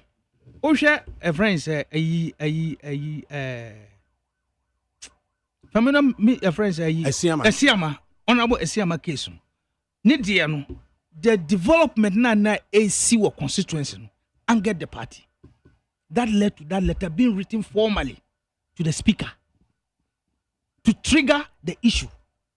And yes, also independent. Ye can say but still on independent. These people now is an intention to file on various places instead of what their intention and on mobile friends in parliament. And Siama gave an indication he's gone through MPP processes. Thereafter, on happy about BB and now declare intentions of call independent. Emma, President of the Republic at the time, crack or Echo Council to me crying in Yajuma. So, if I could finish, Esiama did the same thing. Same future intention is say, Meko independent. And now, a year John Board with the General Secretary, actual ADAKABRI Ukwe. There's any person we say, Muslim Constitution, the Kambusao, automatic forfeiture. If your friend saying, Okopa before Fra. I didn't Cynthia Morrison. Was one or co-independent? No, they also Ogusu, a member of the MPP. Nah, your friend is saying in the future intention, Ebeba in the 9th Parliament. Now, say Afenyo Kase or co-independent in the future, would his remain majority leader in the name of the MPP? And until the idea called Supreme Court no emu. Emu Sasha will be saying. We interpret BB. Yes, the Supreme Court should show. Say, Asama will be saying, me tell me lawyer. Me nimu. Yeah, and tonight your friends say, your majority will say, young fan called Supreme Court. That's the highest peak of our law. The Supreme Court. Not Supreme Court, Entimenchire said, Yaukai, a bomwa, any day. In fact, we are testing the law. What is happening is there's a law that is being tested. Are you asking the Supreme Court to interpret 97(1)(g) Anna? I'm not asking. I'm just telling you. From what is happening. I'm just telling you, say. Interpretation. Me person nyanti asiye say. Nsema wo kan nyina no. Eno nti ne call Supreme Court. Say Supreme Court no enkyere. Say sa nsema ni a friend say scenario a okay. Esia Supreme Court no de speaker no ye no. Ejina 97(1)(g) no so no. Ni nyina no de kan nyina no is the same. But it's the same. It's the same. Ni nyina is the same. Sabe because the difference in between difference 97(1)(g) na difference Supreme Court interpret once difference be the me person me try on say politics ni here no. And the politics ni here no. Yes, and we are testing the courts. We are testing the law. We be see that say a fano chance yes sir. O free say ubenya aye sukrus bi wo court wonti na wo court ono mo a sa fa nya sa adwene no a no the okay mean say o say utwi no reframe o say So a fambinya agreement be say, would there be any Alberto Boas, be good about me? But me have a consensus. So maybe a consensus. There be meba. Instead of catch us before says our case we start here. Me meet here for your marking. I hear a friend city. I hear an interview. And they were pushing him. No say, I will consult my colleague, Dr. Atu Kessel. Kessel Atu Forsen. And finally, so almost standing near now. Because there are implications. And yes, on the face value. Because first of all, there must be a by-election. Is that possible? And you're possible, what happens? What next? Is that possible? Now, if Yampan say, it said your friend, the speaker, say, by the AC Parliament, the NDC, even though he didn't mention it, but the NDC say, by that nature, they automatically become, friends, a majority. I move a free left side of speaker to the right side of speaker, which is when issues have not been sorted out, when Jojo has not been done, when there was an opportunity for us to talk about it, looking at the exigencies of the issue. What was available to the MPP? What was available to him? The best thing was to go to Supreme Court and ask the Supreme Court to do an intervention. Interpret an intervention. No, I'm not talking about law here. I'm talking of intervention in its literal, meaning to intervene in the supposed crisis that is happening in Parliament. The Parliament, or says, you see, I see, that pension, Parliament, Parliament, that is the place you go for a friend, interpretation. That's where you go for interpretation. Say the Baya, there will be the democracy, a betting team. UK say, they don't have a written constitution, but they've been practicing for years, for which reason good practices have now come to stay. And Omuni say neighbor, say yeah, say nearby, say anywhere, say nearby.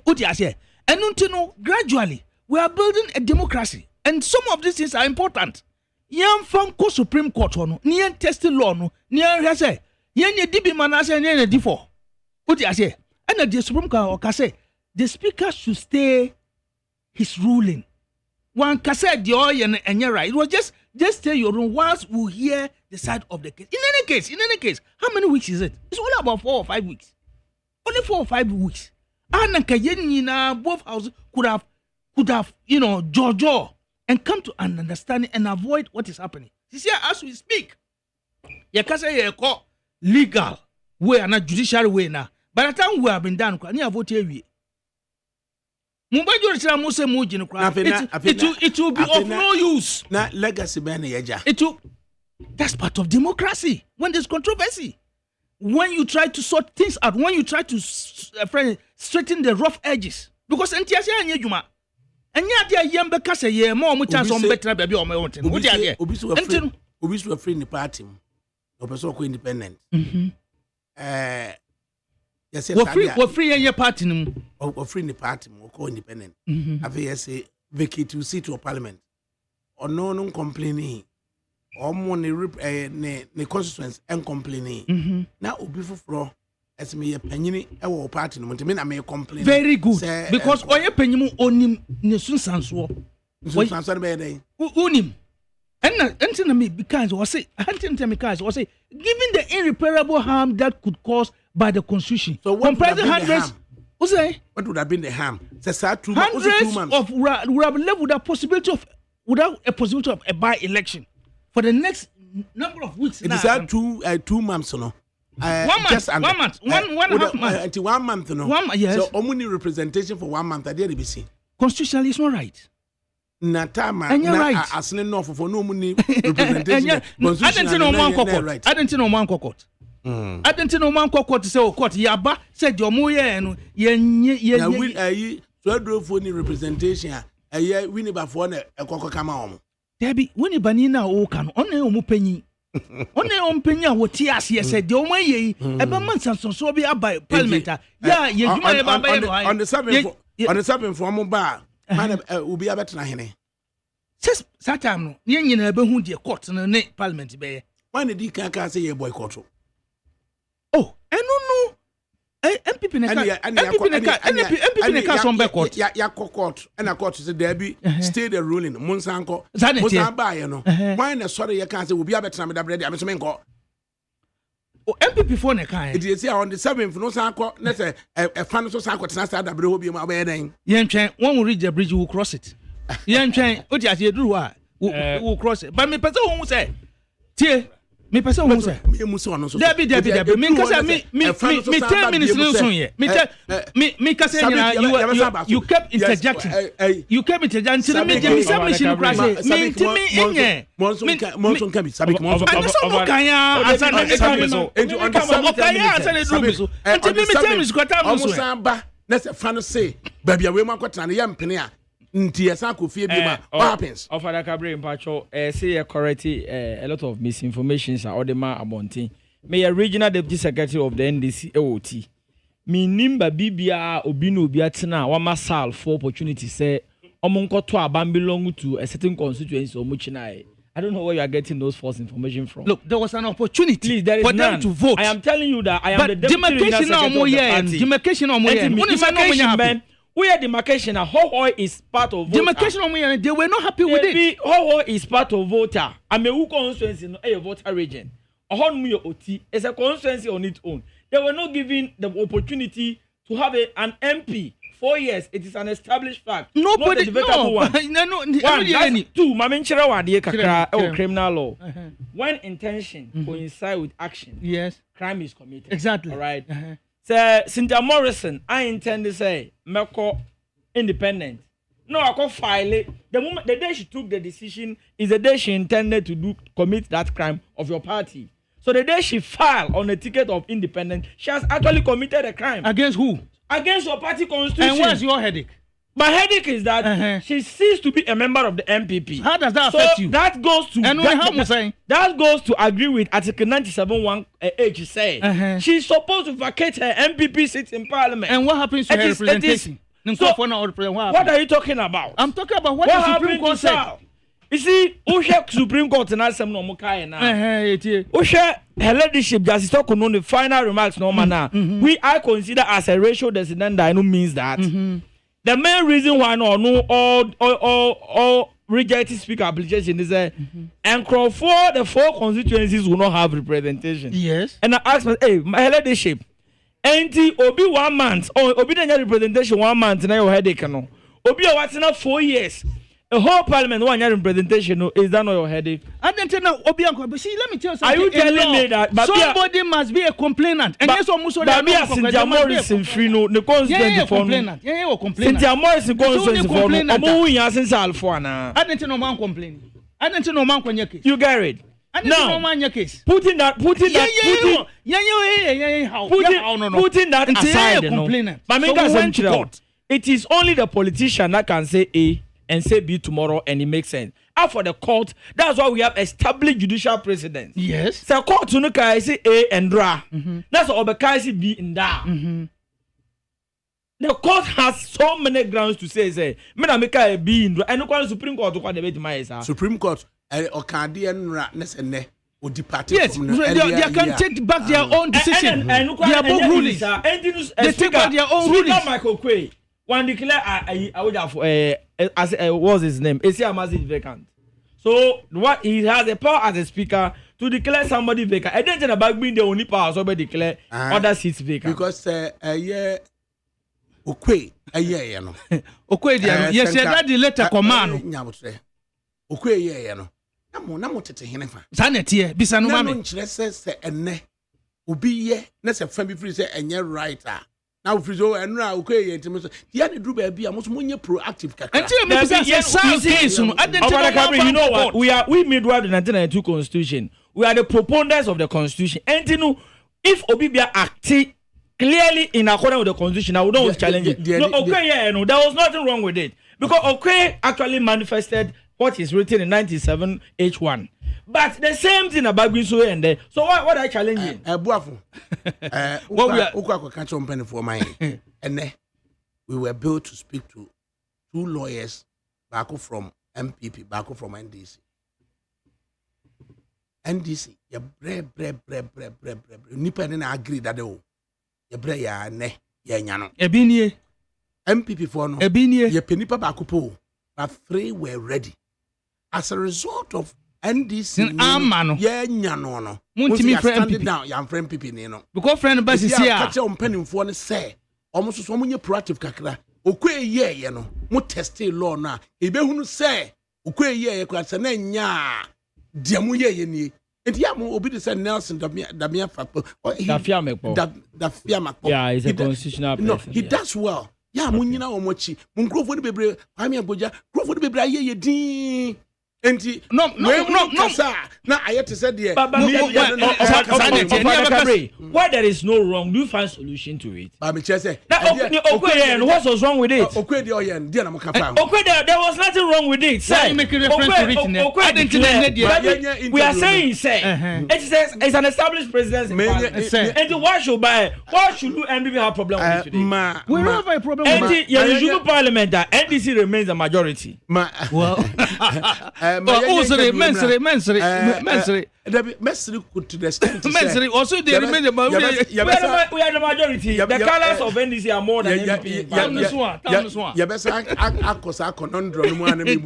Don't worry. It is the one say Parliament. Why they ya kan NDC fo nyina ni aka MPP fo nyina abeni ehun majority. As simple as that. Okay. As simple as that. Young boy interview him Reverend Mike Benson Waba was convener. Now, on the side in charge of PR, Edema a group BR, you're from concerned pastors against bad governance. Yaninu Konkodin Komo said the object in TIA, Yeti group concerned pastors against bad governance. But your object in here, 2 more questions.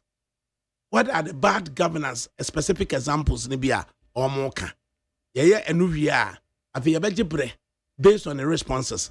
Na afi yana babet na hase. Any a prominent as of Unibia or Mokasa concerned pastors against bad governance. No, Abedin Komo. Yeah, you hear good governance. It be a bad yampe. Right. Enti Reverend Mike Benson, good afternoon. Good afternoon, Lawyer ADAKABRI. Reverend, I want to say a Oh, Nyame Adominti, Yada so Ekita and Wadin, Yada Yamiase. The Radiase. Nabutaye Ben, and they see a dombi yatu dini concerned pastors against bad governance. Butaye Ben, and a ma mode ekwaye sa ekuno. Yo, Bedasipi, na Michia eti so Omajibra Buti, yen say. Na so for the say the pulpit so and then Yamijibana and ye.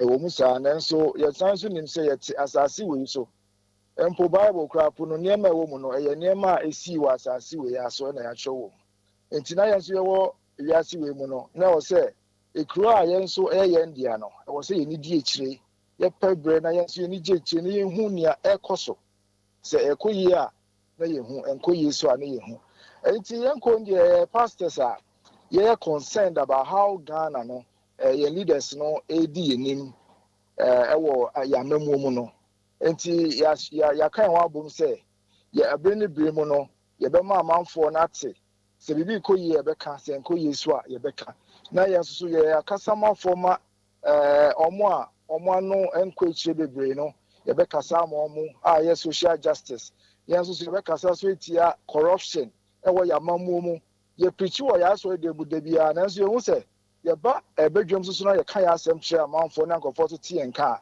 ombe hu se anya so de mpe na ye mu bi ye kasa na susu ye so ye wo voice ewo ya mamu mu esan say even a Christopher kra no Ghana ha say no ye kita over 70%.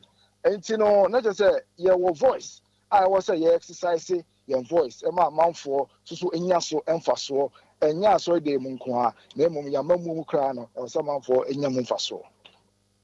Yo, and unti bad governance here. Abaye mudini se no. My be mienu bi a ayahyen so de bi se wei na ekwa yesusu se eyama mu bone a enke si ano a enke beye. Yo, me dance pa lawyer. Baako a sisia no abaye topic a ye nyina ye da ye nda ye dwen we ha ye mpa eye mining and nkurɔfoɔ no illegal ways. Make say because ebi mo claim say omo license. Then so money me be adwin say e kwan na omo fa so de mining no and the man ye illegal no. Because omo nfa ho ne say na omo say environment. Na your leaders no atena ho saa hwa ma edu saa level ya che say omo kukura po a enye ye. Hwe nan say yes the soldiers for akọ omo fi ho ende ochina na nkofo na saba. Say omo nsuro po because omo nim say aban na nkasa no omo nkofo po bebre no eye bi. Enti no omo nsuro. And omo hu say aban no so omo suro omo say ombe ka etia de omo ye nti no omo nim say aban no so nti omo nya akukuduro ede ye. Won say bibi koso now your leader na say wo pese otimi kutia. E o say o make sure say wan kasa nkofo bi mo ensa enkohye mu bi. Sina be ya obetimi akueti a wunsuro obi ana onfere obi anim na se party for ni bi ye adwuma no esan se omo be sponsor campaign ni nyamaniama ntimi ntimi nka e che se de ebenya na ye nyan a ye nsuo nyina adane ti a nkofo kwa timi ko ginem nom de brodo e bobom na omo di che se obeka se e serious but e ya reho se ya tina ho e bad governance practice say leaders intimidate almost selfish interest and the two women than the love for their country, the love for the people. Omudi are not tonchen. Not just few people be omusika ombenye go mboto muno. Omuja omumono so mumunya scanner. Now omumum and cause problem. Emma yinano a bad governance practice. Since ya obey news moi.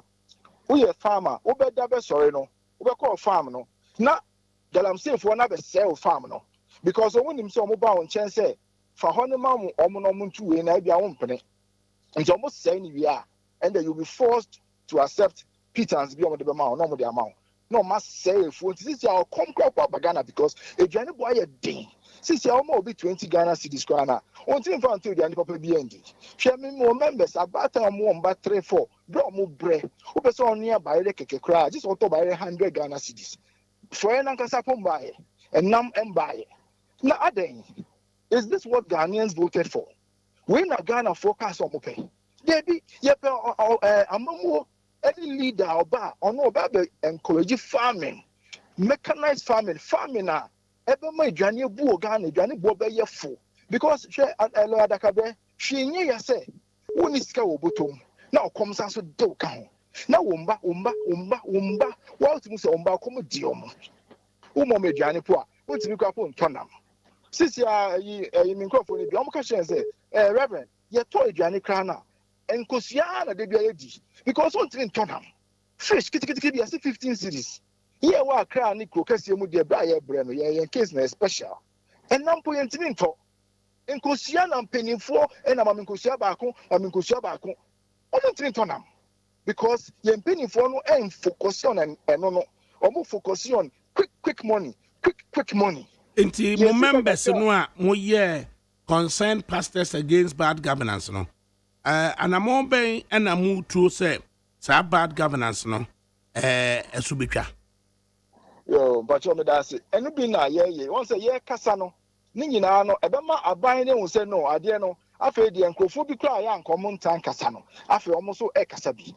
Eja ye mpenifo fathers in ministry no. Once omo no medu level bi a enyame bi omo ntin for me nje. But yen dey decide say de hu besi ho. Say be nusu members so den ye be kan kre no. Ama manfo ne hu say we have the right for a good governance. We don't deserve bad governance because yan Somali da bia say yan konko pali da bia cho say banabe rule yen. Wa na oba say oba be boa yen. Na oba so be boa yen na oba be ye say chabam. Na say amanfo na bre na emfa ho ko tu ho na mo awo say menye. Yen jai na nde yen jai na onchira. Eye bad governance. Hwe sisi Ghana enkofo ebre po ntimi nche dan kasa because so kasa pe na omo de nyama bi enkofo bi tata o. Nti asofo ni bi kwa bo mo pese enkofo kwa bo be hu omo. Omo preach omo pulpit kakra bi ebre no po musro but omo concerned say nyama nkoyie but omo musro because wo kasa pe na omo title na omo target ye mo bi ni ye nsuro sa de no amamo no bebre nkoyie ye pese ye gina no kasa ma amanfo no right enti ye de besia for now na ye be meye further entreaties ye be ba mo na so ni agebre na mo studio ya to ebu ase ne ya kan sem bi mako na bibi su ye ma ye nyina why your lawyer that's the point. I mean, sure, baby. Your parents say, "So, but my akwenya baby, netimi akasa ma amanfo." One say politicians ne kwa akasa. Amanfo ni bi omo nhyɛ da amfa no eyi saa, but yɛn asɔfo ni bi religious leaders no. So yɛn so dia no tumu bia. Ebia na ɛbɛkɔ ekyire. Why? Okay. So say mo create more avenues. Am I ready? Say ba be kasa.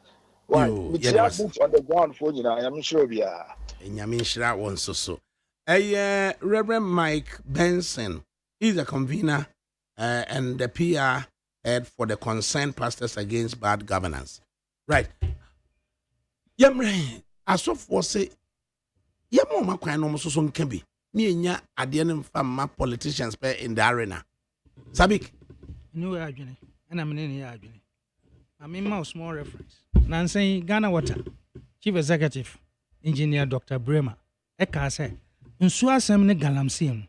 Se jama politicians yentimi solve a problem. What do you say? On one way a politician, but this is what he said. Nature say, dear and so forth say muye. We are all major stakeholders in the governance of this country. Yenyi Nara, that's also another constituency. That's a major stakeholder in this running of this country. The politician no to say many madam for we always put ourselves say Montumaye. Ni area say the bebu omai but na no nkyere say mutuma ye na omani ye de ye de pe ni ye Okay, ye so a e wo say mo boa ye. That's right. What you say? Maybe I have a comment na PM call agribusiness any manufacturing, no, how it impacts on your parents your system and so. Why? Because a president of the republic say 169 agro businesses and under 1D1F ever. We have to see a agro businesses, no. Any manufacturing any sequel, but maybe utie a so for no almost say more chance no almost kasa be more as opposed to say politicians pay and kasa in the arena. Wama asofo asema boy dem me fa kwen yes na me chia Reverend Owusu Bempa nyame somfo pa se bi ka fra nyame yi asem kire na ye ndi ho achinye na Reverend Mabia obia metoncha kase ma asofo de na wo say they should be part of our me see asofo ni omukita edom crossing NDC and MPP because and there we as also for being in the church members on court and fear NDC and MPP ni hobium and this as for say concerned pastors so more ebe kabidia omakra amache they are the actors of peace in this thing. They should be the referee of politics in our democracy because many they ebe now and was in politics but so far in a with a bit of objective engagement or objective intervention. And this almost ba say don't must say now but the question is your politicians and your mama mo kwan am voice so akwenimu na ebia na se bika frau nyame a wayi a che Reverend Owusu Bempa say Akufo-Addo be di president okofa nantwie horn ni che Akufo-Addo nsa Akufo-Addo be di president nyame no won wu yon say o sa nyame na yi a che Owusu Bempa say John Mahama be di president o se hwide ntimi se nkwan menim so Owusu Bempa so kai bam Owusu Bempa be ka John Mahama de MPP for say emfa nbra na omum finish no. So the question is, oh no, me maybe before year you Owusu Bempa koniaba, e wuntumi so no, and Owusu Bempa ya no obeyi ne to no obey. You see, call with them one, and so obe fan is go be them one. So the question is, see your politicians no, yet me so for no crime. So that as they are showing interest, their voice can go far. Okay, me say interview is Imra, a president of the republic, Nana Adodankwa Akufo-Addo. And Wako Bono region in the thank you tour, Okodas, was 169 agro factories ready under 1D1F and Wakaye. Dr. George Dumfe, economist. Dr.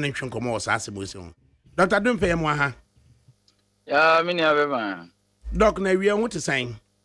You want to mumfayo, we have the Nyamiase. Doc, President of the Republic, Nana Adodankwa Akufo-Addo, and Okwade here. Na Udru Bono region, and Obeka say 169 agro factories are ready under the 1D1F. Tiebuso say 169 agro factories are you ready? Na yetimi hana say agric any manufacturing. Next energy supply ni is stable na interest rates and so and lending rates and so favorably your economy no sign be see aye Yo, minia, be mama, mina wasi na menchia achiefo ne ona o studio nyina. Asama ukan bring back us a very intelligent question. Na no kwasam say Ghana your problem na wakan. Your problem na wabon tofa akan. Ofa economy bia ewu wiase a ye beka say the Brunifren primary sector. Your secondary sector and your the friend tertiary. Say you can say primary sector and no one is having agricultural sector. Hono uba memu ha niema ye tidy to ya and I classify say agricultural sector.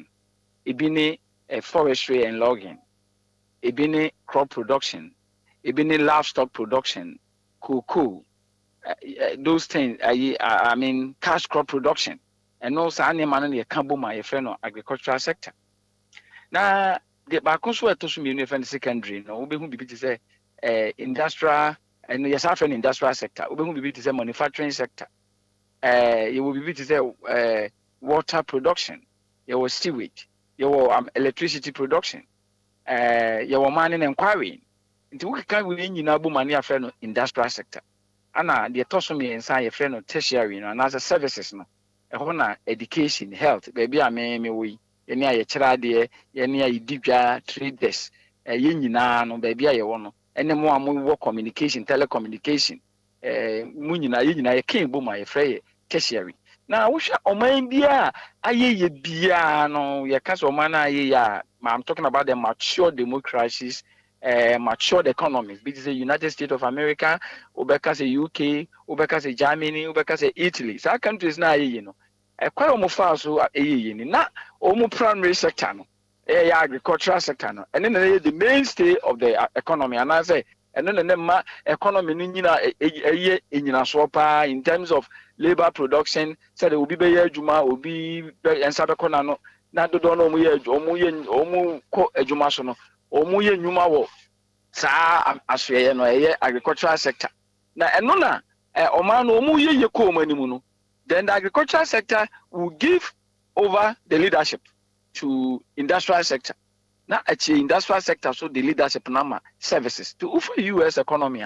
Who say it is hugely driven by services. A man and I will be asking services now a day. A lady. Ghana, any a man be to say a man in such what to say Ghana, almost struggle with development. Bunibeka say, the we were all being led by the agricultural sector. Ghana agricultural sector and the leading producer and contributor to GDP near the other. Sa na ye namso. From 2005-6 you say services ababeje. Let us say Ghana and I'm only a tree and yet a free primary school na and you call tertiary and you call university. And you have two industrial sector no action. Now omana otesa and you say you have you are leapfrogging. Sana I'm an economist term I use no. You say leapfrogging. It's a actual frog. Ya no. Ya leap no. And you say you are leapfrogging. Omana what you leapfrogging bia no. Onyo omana ni nyina so nyina so papa. Sa omano unemployment a problem. Sa omano omu di omu bedie di omu benom ya na ya omu ta kokra free amanonim ti sa omu no omu local currency tem bia depreciation depreciation ne ba na inflation the abane ne mabo ayedene na ne manfo AC apene enti Ghana your major problem ne say when the agricultural sector gave way no ne ye say the industrial sector should have been prepared enough to take over and the industrial sector na adantino services ebefaye enti ama adwuma sama ye din ewo krowe mu nkoda ye chiro ma de am ewo university omu wie school a adwuma bi ani ho ne de ebedie de ye benom ye kokra enu nti na wo bera covid ni ade ba ye ne kan ye pa no ya na bi mu kimi ka se na covid ni Putin nsem ba ye Ukraine kra no enka wo mu na wo te Ghana na adekan omo ka sa asem na ya na ya na man komodie ni ba fam de man komodie ni e ba fam ne say Ghana no de wudie de wonom de wo to no kofa firi amano ne enti omo bi gise Germany a da bia wo kokofa na emefiri ho no omo experience at inflation the highest in 70 years in the year 2022 USA sorry a wo koto cargo e de ba Ghana ha be use no omo so far at inflation the highest in 40 years UK the highest in 40 years or in the year 2022 it is a minor wo di dwakoto ne ma ba ebebe di no ebe nom edi fra no omu sika sama ko fama ma omu ne ma bo aye din wo ho de a ene yesa obi kono okoto a sa nipa no obeto na bo de ne again first na nko obi di $1 ene be kwa akofa car mienu a enam se na car no bo aye din ayi car no bo aye din wo US ntino o ya $4 dollar no so se bin produce aye ntwa bi e wo Ghana ha enti se de obedi ne do oba no sa ma no ne na se okofa firi ba de a ene de na ebesie ni say Tembia ubehia dollar bebrebe and until the year 2022 there was so much pressure on dollar at the beginning of the year $1 say cedis 20 pesos October now do 17 cedis so I deal with the one afobuo emma baumia ni obia enye ye mu bi koka na amafo pay aboye but what to be from one for because obia no ya na ye John Dramani mama who say wabusa question 5 bi sa asem we ka ho sometimes the nine year John Dramani mama in the year 2022 now oh ha sabin products and can win $1 and you me you pen and can you betimi dey as ABCD and they say ke be $1 aso ye ntimi $1 and now say ye be ban import aso so emra amamra ne ma ho kwan say wo be ban say o mo bi ankwa ama no ne enkofa niema emagana amamra ne ma ho kwan say nti se na sa niema we mienu ni ho de a na Ghana ye sika sam ne na ho ode ne say de ni su city no na pressure na be see the suma see the depreciate 1 year 38% no na we couldn't have avoided it. Now how do we avoid this? And only the very intelligent question about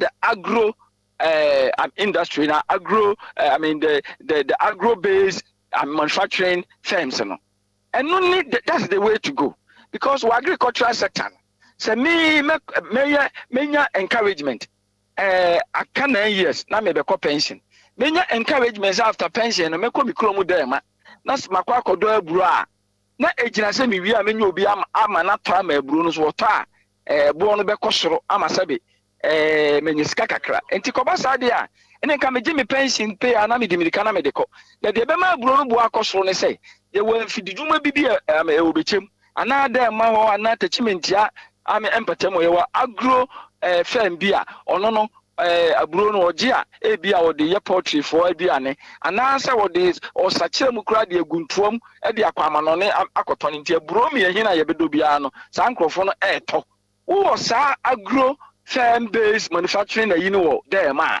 ebe encourage mo bia omo ye kua no ma kokua yo so akodo because ni say odo a enye de ya e de obenya obi amawato na se kobasa na se sa afo etimi ye adwuma den do aburo no mu wie na se fa mi bitimi to edi koguntuo mu a na in that process you are creating jobs now we create jobs ni nyina na sa ne ma na say ya see Ukraine sense ba ya here we as ade ba kon we as the kai Ukraine ni serious o ka we as nkro a o mu produce serious pa ba kon any Ukraine ye bi am sorry like mo ne ne ma na se ne no se dem akwanya ba say ye wo agro firm based ama manufacturing based firm ama o produce sa na no bi dia ya ye in Ukraine which name sa I'm sorry like ne sa na ma ya ye ko fa fira ma no ne $80 kofa no ye ni nyina bi e wo kromo ha na wutimi ye ni nyina bi e wo kromo no so no you are creating jobs for your people na no question is wutimi yes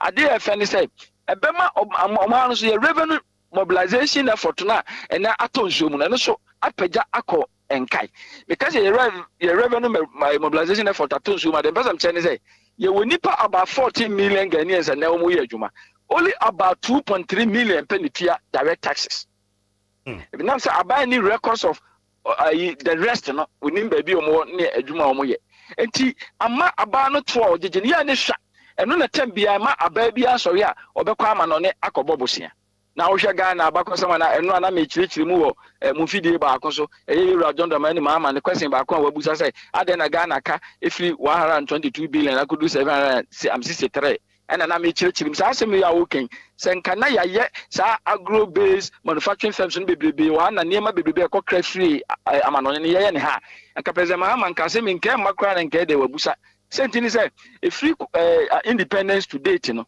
the total debt no at the end of July this year 30th July finance minister Edebert Tuja no bia wotie mi bia ugula be hu na 51 billion ya ka ya din nyina na Euro Rollins e ka no mu 7.1 billion no e the Euro Rollins dijai Euro Jonajokum Kufo the $1 billion be ka ho na say he pick na ye call ya itwitwa ye kamunte Euro Mills and Mahama 8 years no omo the 21 billion 115 million and a babaka Ghana ka ho me ne wo ka say Nana Akufo-Addo so the $21 billion 21.88 billion na just Nana Akufo-Addo do the abeka ho no and the Euro John Dramani Mahama do the abeka ho ni nyina 21 something na the ama Nana Akufo-Addo de hu say aye kese ne say and the dollar no see di na ho de ne kofom ama na Euro John Dramani Mahama be kono $1 na 4 cedis 20 pesos and na 16 cedis 20 pesos and no am check here na okofa 16 cedis 20 pesos now they multiply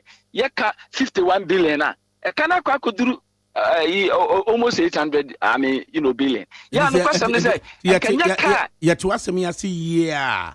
Nature say, Yaka, ye di we are singing anum. Yes, the Senate CDSA, yes, a Senate dollars are as a dear, a good for okay. What about dollars are and American I'm here ADAKABRI. I'm for Pewasem Tiu. Me person being challenging me because Bank of Ghana, a Ministry of Finance, on my website, omo documents bi wo obi a wetie me bi enti ye friend annual debt management report every year omo ye bi e kire e ka ye de to obi nkoye na onfa magi machinyize de make me boa say ye John Dramani Mahama Mills buy no total debt no omo the 21.15 billion na be ka ye ka Nana Akufo-Addo so at the end of July also the 21.88 billion na be kan yakan in US dollars. Yeah, ni nyina US dollars. Yeah, the best cities are. Yeah, the best cities so akeka me ntie. Yeah, the best cities are. Yeah, Jerry John Rollins. The total debt to Ghana is 7.1 billion. Yeah, John Adekum Kufo buy no. The odeba kan ho no ne enuru 1 billion. But oba kone na Ghana your total debt no, your total gross debt no na 8 billion. It is 8 billion no and na Euro John Dramani Mahama Mills buy no, almost 21.15 billion be kan ho no. Euro John Dramani Mahama be kono. Na Ghana your total debt stock na 29.22 billion US dollars. In dollars, oba kono 7 January 2017 or the Abenya no man na Akufo-Addo na Ghana ye total debt stock na ye 29.22 billion US dollars. Na satam no na $1 that day na $1 ye 4 cedis 20 pesos. It is all the 4 cedis 20 pesos na multiply 29.22 billion na ubenya 122 something. It no ne ye kana na ye 122 billion na Euro John Dramani Mahama ejaye no. And a Ghana could do 51 billion. At the same time, see the news depreciate. Ama akwa 16 something. And say kwa the kakakran in 17. Now no na me calculation be. And now me call on internet and me ball dollar to see the no minimum 16.20. See what this 16.20 no. I multiply the 51 na. And only 700 something billion na. Yeah can. The can say who can say economists are certain periods are or yet very serious no on phenomenal debt and because the moment I no now will count depreciation so account something is that the Akufo-Addo buy and ko mo busia da anaka 29.22 billion na obeto ye no eno anaka dada wa anka na bi nam say na say no anka koduru 473 billion me ne wo kase ba bi anka ize nka Ghana Canada no. So it is a John Dramani Mahama kase uja 122 na ye mechirechim de dia do 760 na de enchirimu ane say depreciation enya bosia na sabe yakodwa so akobo aboro so na emum ye sidi na ho odin na aseye see the now or days were saying 2022 and see the now or then is 38% depreciation 1 year. You won't be at it. And then the mark say ma come ya can be a kesi in cities. Bema. And the question is say you timi ye do na near mana and ye could just koto the dollar koto flaman and the menu say ye ko China, ya koto kruaba abagana, ya koto toothpick near the years. I mean we have to stop this. Okay. We have to stop this. Nasankasa toothpick wuko mitai ajami de and I'm researching to me so I'm in Europe. Okofa asynchronous so mpampro go say ya adani nkosi factory kakraka wo agro ayi a wo kan ebi no wakosi factory kakraka na nkasa mpampro ukocha na mpampro ne mo de ye no enya asem ketwa na nka wo de emfanya hwekra no yemfanya toothpick yenya dollar na ye de ko China ekokoto mpampro di ba bi Yemesia. Doc, yeah, there was it. Yeah, now, the idea of perform me at here once. Message Brenna, my friend, another time. Nah, I mean, right.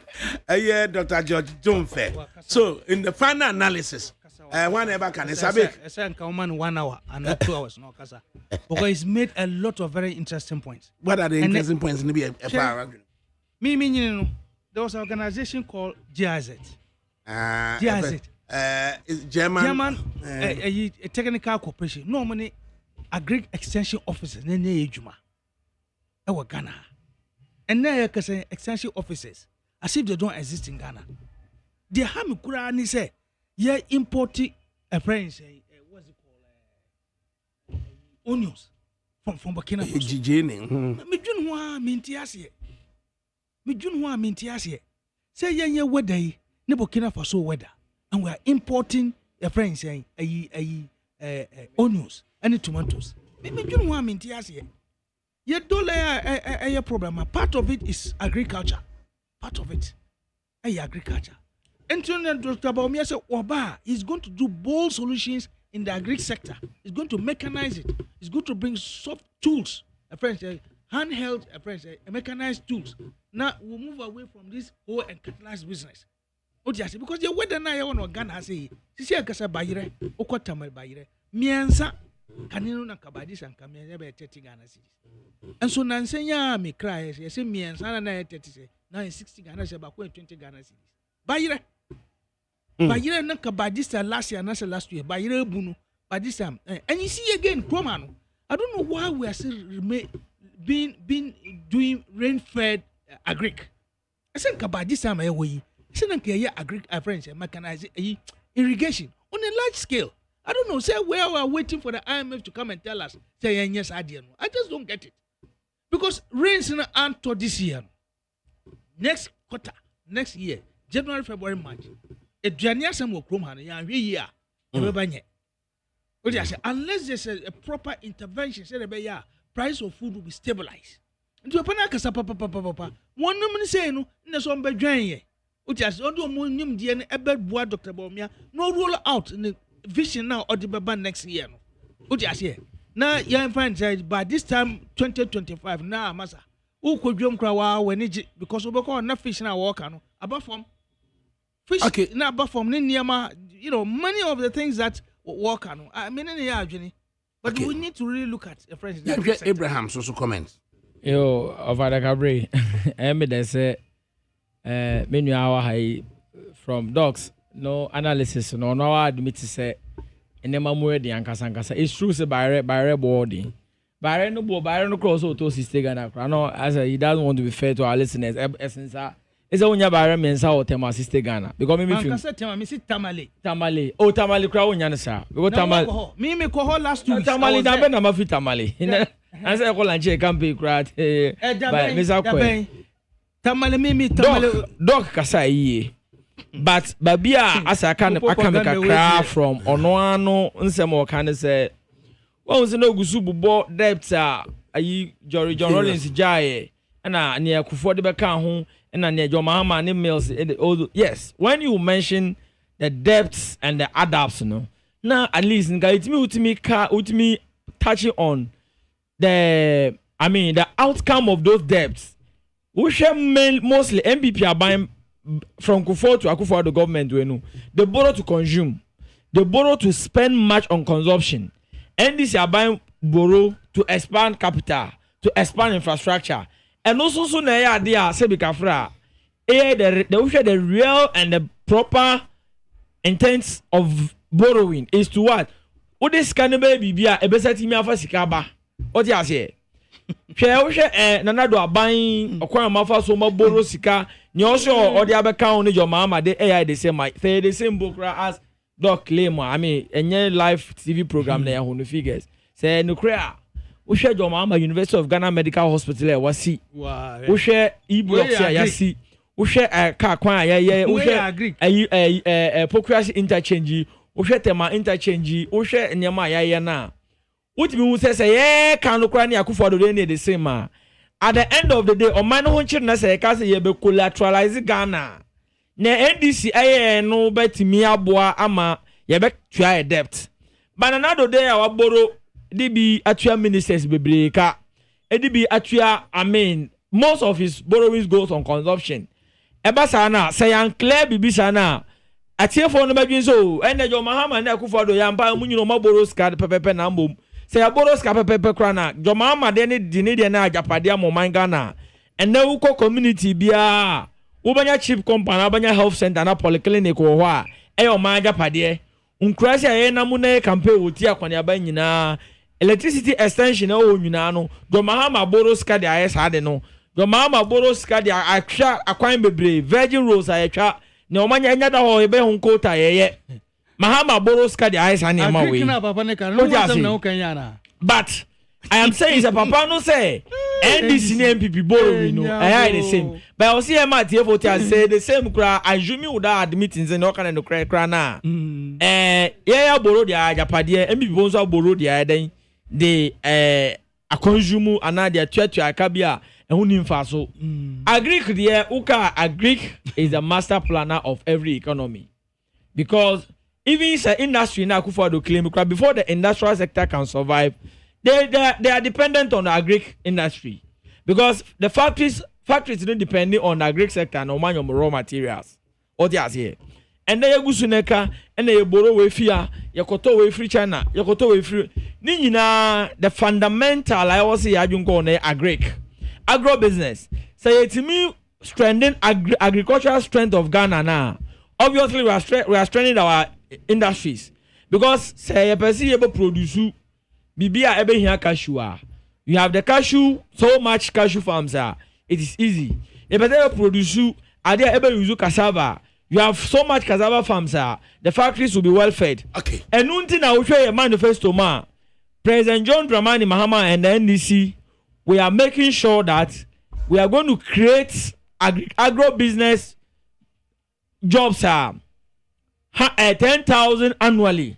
Agro businesses, you will create 10,000 annually every year. We will monitor it.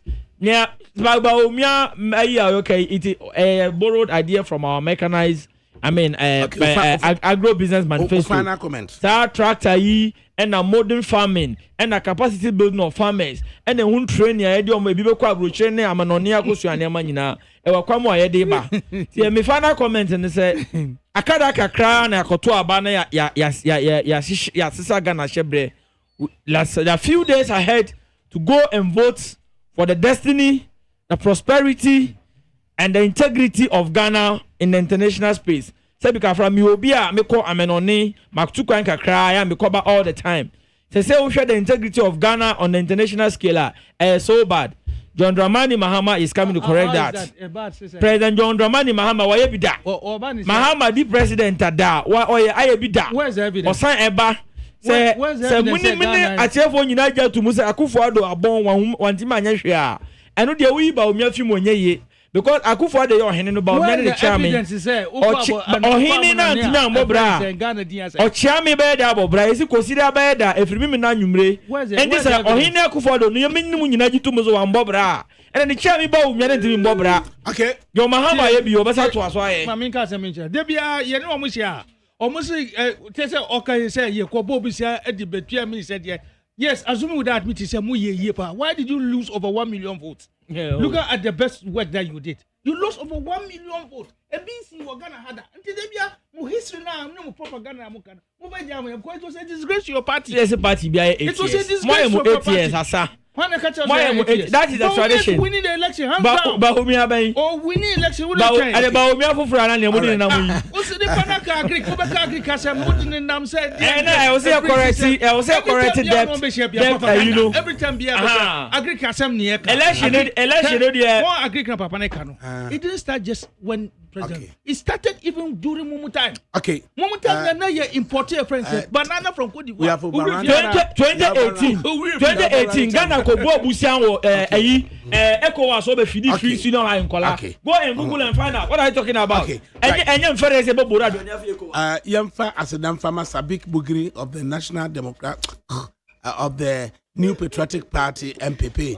Yemfa Aseda Farmer Abraham Buafo of the National Democratic Congress NDC. And then for the Munina Amase. Sabri we say there Mobasaba or number resolve the Biamude Nano. Mobasaba. Na Yemfa Asedam Farmer Abna Moe ene Ulakuku Michael say Yababet na hase na apena almost ebetwa so no de akofie nti adakabri mamudu osuoma na de dwumade ho chiame na panyin kwadwo damiado na edimisi abontene ma eye Marjorie ene ohima kwefrie ebo chidom na eye abena frema abankro woni nana ya asafo woni ene hweye emma on social media handles edi dwuma no kusuneti nit 100.9 FM. That Ghana must not introduce free SHS